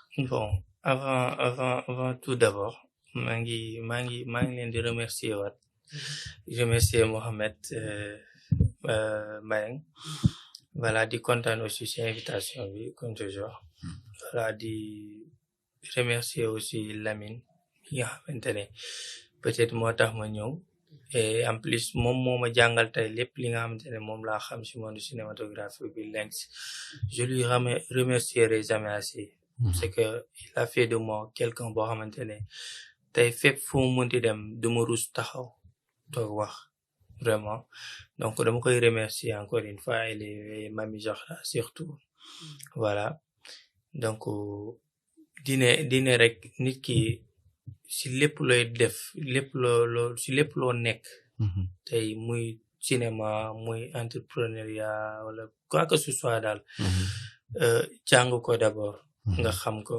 nga soog si dugg pour en cas où nit bu la si bëgg a nax du yomb du ma la ne nit du la si nax de mais du yomb parce que tu as tout ce qu'il faut pour mun a atteindre kooku noonu pour mun a atteindre yow say objectif donc nit ki lépp looy def rek demal jàng ko d'abord gëstu jël balaa nga si dugg parce que lu ñuy gën a dem monde cinéma bi di gën a avancé te su lu muy gën a avancé jàngoo ko da ngay perdre temps. D'accord, en tout cas merci cadeau yi am na solo trop et c'est vraiment un conseil pour les jeunes. Alors nous étions en train de débattre pour la rubrique culture sur le cinéma, les réalités du cinéma au Sénégal. Nous ayons eu à apprendre que le cinéma a été créé par les frères Lumière et qu'elle a eu à prendre émergence à Hollywood. Tey diggante Hollywood, Bollywood, pourquoi pas aussi un autre Hollywood ici au Sénégal. Hollywood. Voilà. Ouais, Hollywood. Hollywood. Alors dans les années à venir ou dans le siècle à venir, Et nous avions eu aussi à comprendre la différence entre le théâtre et le cinéma. Le cinéma se vit, le théâtre se joue. Donc, ce sont deux cadres très différents. Tey jii suñu wax au cinéma, vous allez voir que le décor sera pris en compte, les musiques utilisées, la façon dont le personnage est habillé. Alors que théâtre bi tey jii dañuy jël kenn rek, une personne qui s'est dit ouverte et pouvoir être capable de faire des manières, des grimaces et autres, et le fait.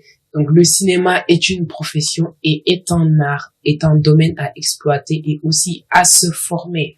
Donc, les jeunes qui veulent se former, allez-y. À dire aussi que le cinéma a un rôle sociétal. Il est là pour faire transmettre la copie de la réalité, ce que nous vivons tous les jours, et de faire passer des messages et d'être aussi la voix des sans-voix pour ceux qui ne peuvent pas s'affirmer. Alors, merci beaucoup, Elhadj, pour ce thème, d'avoir pu débattre avec nous. Merci également à Mohamed. Donc, tout de suite, après la pause musicale, nous allions passer sur la troisième et dernière rubrique, Let's Connect pour la citoyenneté active, avec bien sûr Mohamed Diagne. Elhadj reste toujours avec nous pour nous accompagner. Donc, à tout de suite. 10h midi, 10h midi, 10h midi. 10h midi, 10h midi, 10h midi. c'est votre matinale éducative. À présent, nous allions débuter notre troisième et dernière rubrique, Let's Connect pour la citoyenneté active. Et c'est notre premier invité qui va nous accompagner, Mohamed Diagne. Tout à l'heure, je vous ai dit qu'il était étudiant en master 2 en sciences politiques et également en climatologie. Mais sachez qu'il est aussi le cofondateur du R2E, le réseau des entrepreneurs des étudiants à l'université Cheikh Anta Diop, et également le chargé de la communication environnementale au niveau de la JDA des jeunes diplomates africains. Alors, bonjour Mohamed. Bonjour Ben. Alors aujourd'hui, vous êtes notre modèle pour la citoyenneté active. À rappeler que la citoyenneté active est aujourd'hui un fait qui fait en sorte que, à part les études, vous pourriez en même temps être dans les milieux sociaux et dans l'environnement associatif pour pouvoir aider la jeunesse et aussi sa communauté. Et nous aurons à débattre sur le thème suivant: allier ses études avec la citoyenneté active. Mohamed Diagne est aujourd'hui l'exemple parfait, car aujourd'hui, il est doté de 2 masters, du master en climatologie à l'université Cheikh Anta Diop et d'un autre master en sciences politiques. Comment a-t-il fait et comment aussi a-t-il pu réussir à pouvoir assurer ses études et à pouvoir être dans des associations différentes sans pour autant amoindrir ses résultats académiques? Nous vous écoutons, Mohamed. Merci beaucoup, Mbayang. Déjà, pour moi, la vie associative, c'est le savoir-être de la personne. Parce qu'il y avait un coach qui m'avait dit que dans la vie, on a besoin de ces 3 savoirs: le savoir-être, le savoir-vivre et le savoir-faire. Donc, c'est seulement dans le monde associatif que vous pouvez avoir la possibilité de développer de nouvelles capacités, mais aussi de s'impliquer dans le développement de votre communauté ou bien de votre terroir. Déjà, une vie associative ne peut pas être un frein pour une réussite dans vos études. Mais par contre, ça vous booste à aller beaucoup plus de l'avant. Et quand je parle de ça, je prends l'exemple de Zura, les Jeunes Unis pour le réveil de l'Afrique. On était au lycée et on avait ce mouvement. Et chaque midi, on devrait se regrouper autour de l'arbre à palabres. On discutait d'un thème sur l'Afrique. Et aussi, chaque midi, on devrait arroser les arbres qu'on avait plantés sur l'établissement. En le faisant au départ, il y avait beaucoup d'élèves qui n'avaient pas compris. En nous disant, mais vous ne pouvez même pas développer une commune et vous dites que vous voulez développer l'Afrique. Est-ce que vous voyez un peu le paradoxe? Tu vois, dans le comportement, il y avait ce qui se dessinait, mais nous, quand même, on s'entêtait à aller dans ce cadre parce que pour nous, c'était une formation avant de venir à l'université. C'est pourquoi quand on est venu à l'université, ce qu'on s'est dit pour la première fois, c'est que la vie associative ne peut pas manquer à un leader.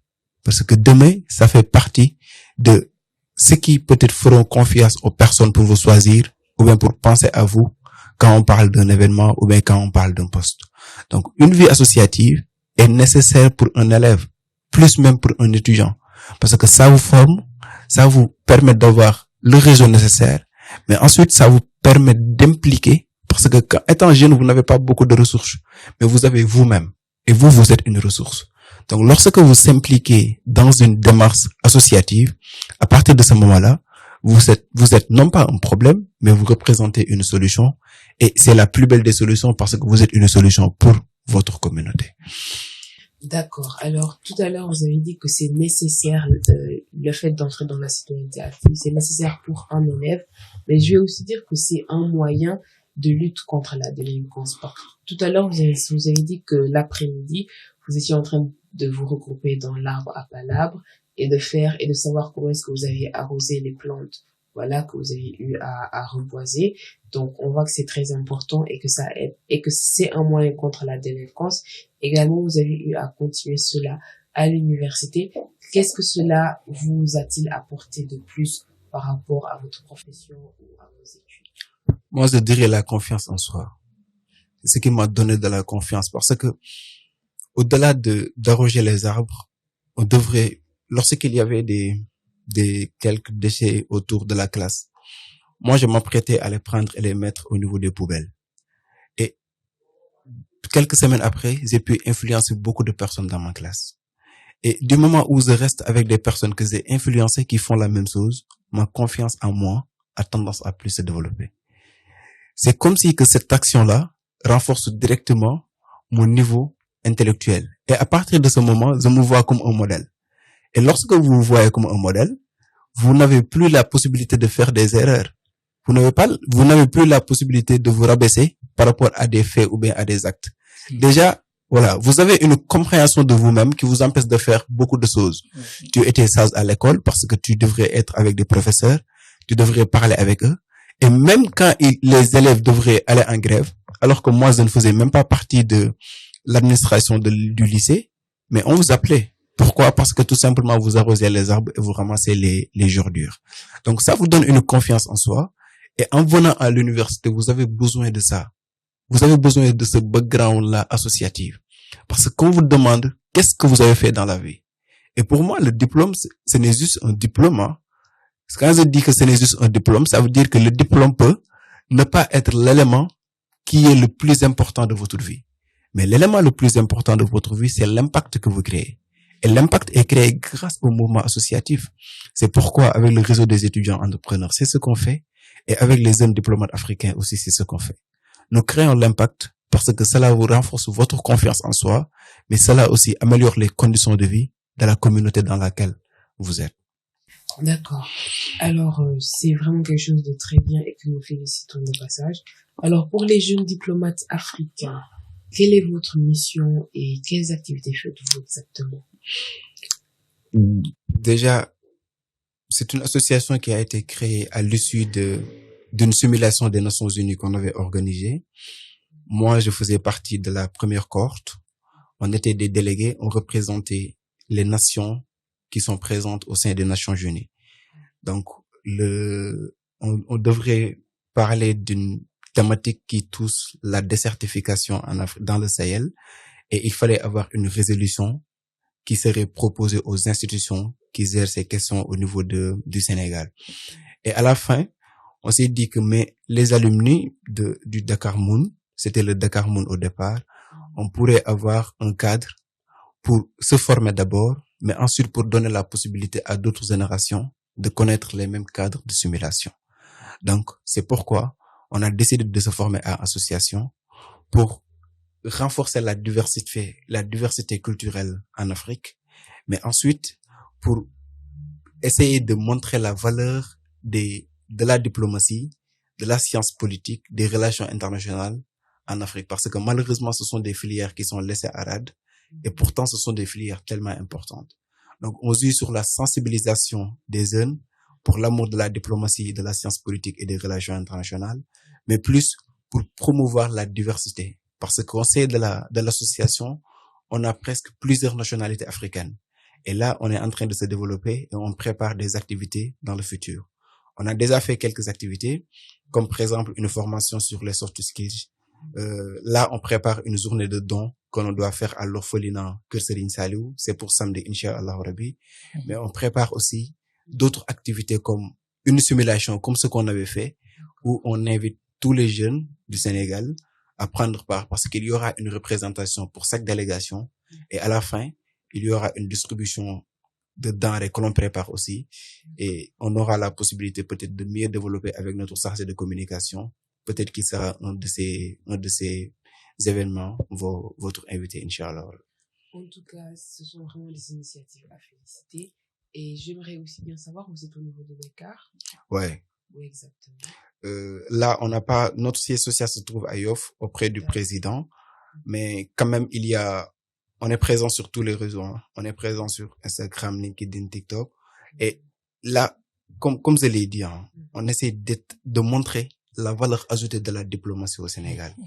Peut-être nous sommes une des rares associations qui œuvrent dans ce domaine, mais on est bien pris par les Sénégalais, ça je peux le dire, et que dans notre action aussi, on essaie de rendre la monnaie à tous ces Sénégalais qui ont cru en nous. En tout cas, bravo. Merci. Alors, tout à l'heure, vous avez parlé, vous avez dit que la citoyenneté active, vous avez apporté de la confiance en soi.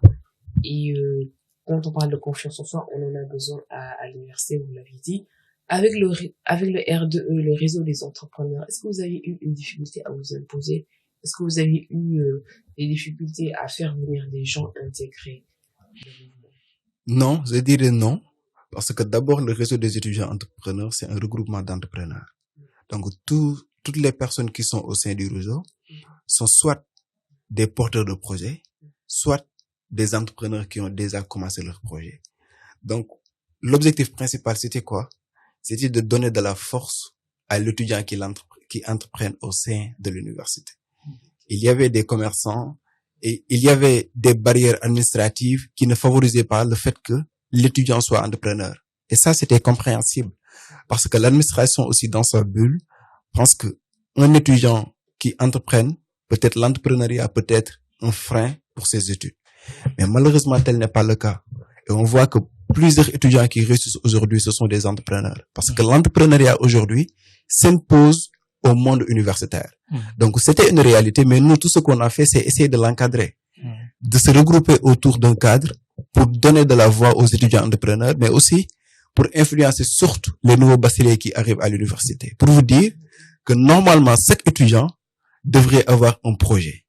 Le projet, qu'il le démarre ou non, l'essentiel, c'est qu'il se mette dans la bulle d'un entrepreneur. Et à partir de ce moment, il va développer des techniques et on les aide sur ça. Ne serait-ce qu'hier, on avait un webinaire avec Njo Bombay sur comment exprimer son potentiel entrepreneurial. Il y avait beaucoup de personnes qui avaient participé et ça les donne les astuces et des notions nécessaires pour pouvoir se développer en tant qu'entrepreneur au sein de l'université. Donc, c'était pas compliqué parce que l'université déjà est un cadre entrepreneurial, mais il fallait encadrer cette pratique-là pour faire en sorte que cela devienne une réalité auprès de l'administration et surtout auprès des étudiants. D'accord, donc non seulement vous encouragez les jeunes à intégrer, mais aussi vous faites en sorte que la demande de formation qui est là puisse être dispensée par des professionnels. Et là encore, nous vous félicitons. Alors aujourd'hui, la citoyenneté active, qu'est-ce que vous direz aux jeunes qui ne sont pas encore entrés, qui n'ont pas encore embrassé ce monde et qui peut-être devraient se tourner vers cela? Alors, le conseil que je vous donne, c'est d'abord un cas particulier. Moi, j'ai pris la parole alors que je ne le devais pas. Je me rappelle l'une des premières fois où j'ai pris la parole, c'était sous l'arbre à Palabre avec le Jura. Et je devrais dire le car et j'ai dit la car. Et tout de suite, notre président m'a interpellé et m'a dit, Mohamed, on ne dit pas la car, on dit le car. Je me suis dit, waouh, c'était une faute. Mais quand même, c'est à partir de ce moment-là que j'ai compris qu'au sein de ce cercle-là, j'étais à l'intérieur d'eux et je devrais prendre la parole. Je faisais des fautes, mais comme que j'étais au lycée, les fautes m'étaient permis. Je pourrais les faire et aussi montrer juste mon ambition et mon abnégation. Ça suffisait.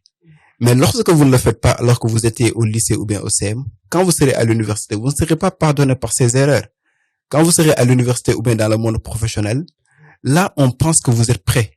Alors que la vie associative vous accepte avec vos défauts, vous accepte avec vos impertinences, vous accepte avec votre moyen que vous pouvez utiliser pour mieux vous développer. Donc, participer dans une association, faire une action communautaire, participer à un reboisement, sensibiliser la jeunesse autour de vous. Pour moi, ce sont non pas seulement des choix que vous avez, mais ce sont des obligations que vous avez en tant que des jeunes pour le faire. Parce que le moment perdu ne se rattrape jamais. Et étant jeune, vous l'avez, donc faites-le en étant des citoyens modèles au sein de notre société moderne. Mais Mohamed, déjà, pour compléter un tout petit peu, mais certes, c'est à ne jamais commettre des erreurs. Et la plus grande erreur. Je suis d'accord. Il y a point de progrès sans erreur. Donc, Je suis d'accord.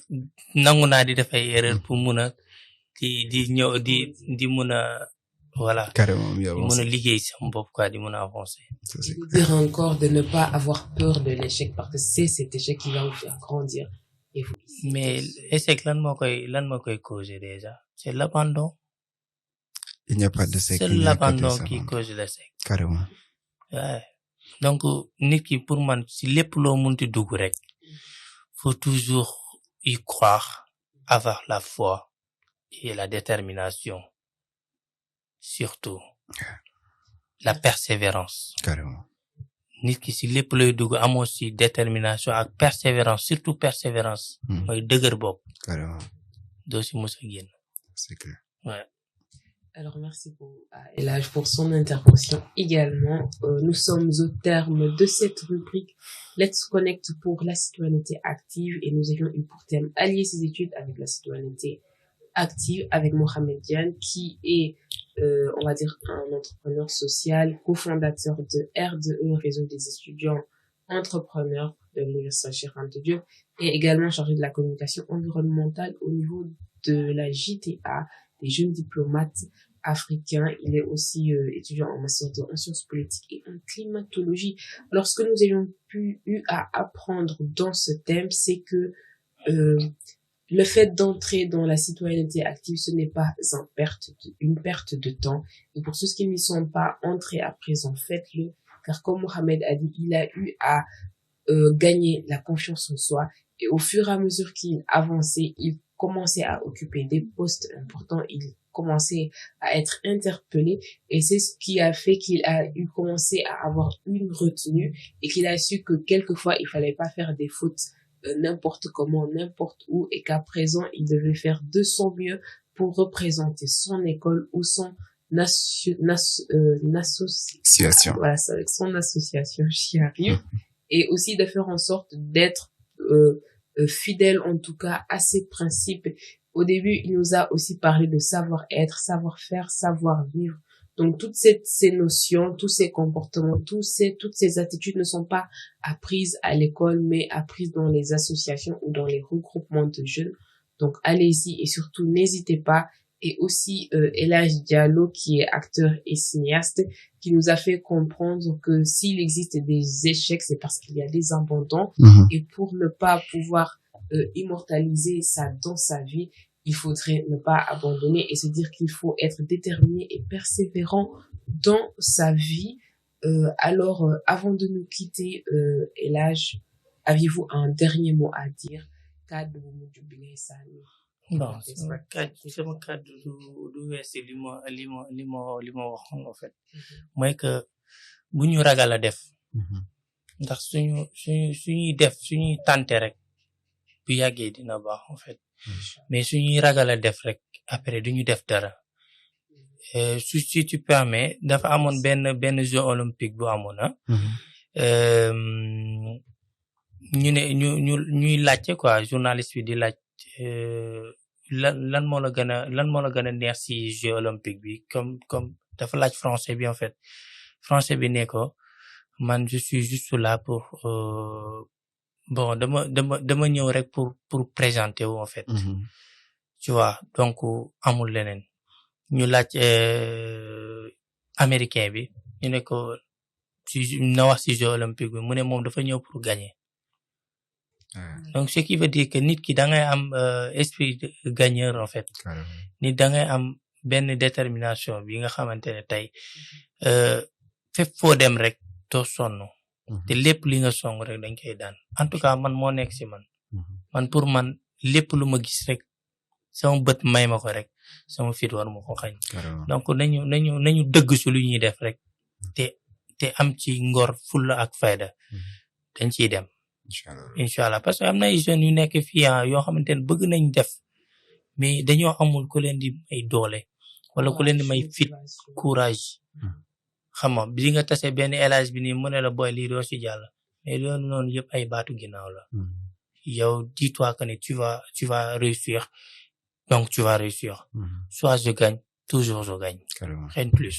En tout cas, j'espère que les téléspectateurs prendront exemple si yow comme ñoo ngi rafetlu ce teewaay et Télé École nous les remercie. Merci beaucoup. Alors Mohamed, ton dernier mot avant de nous quitter.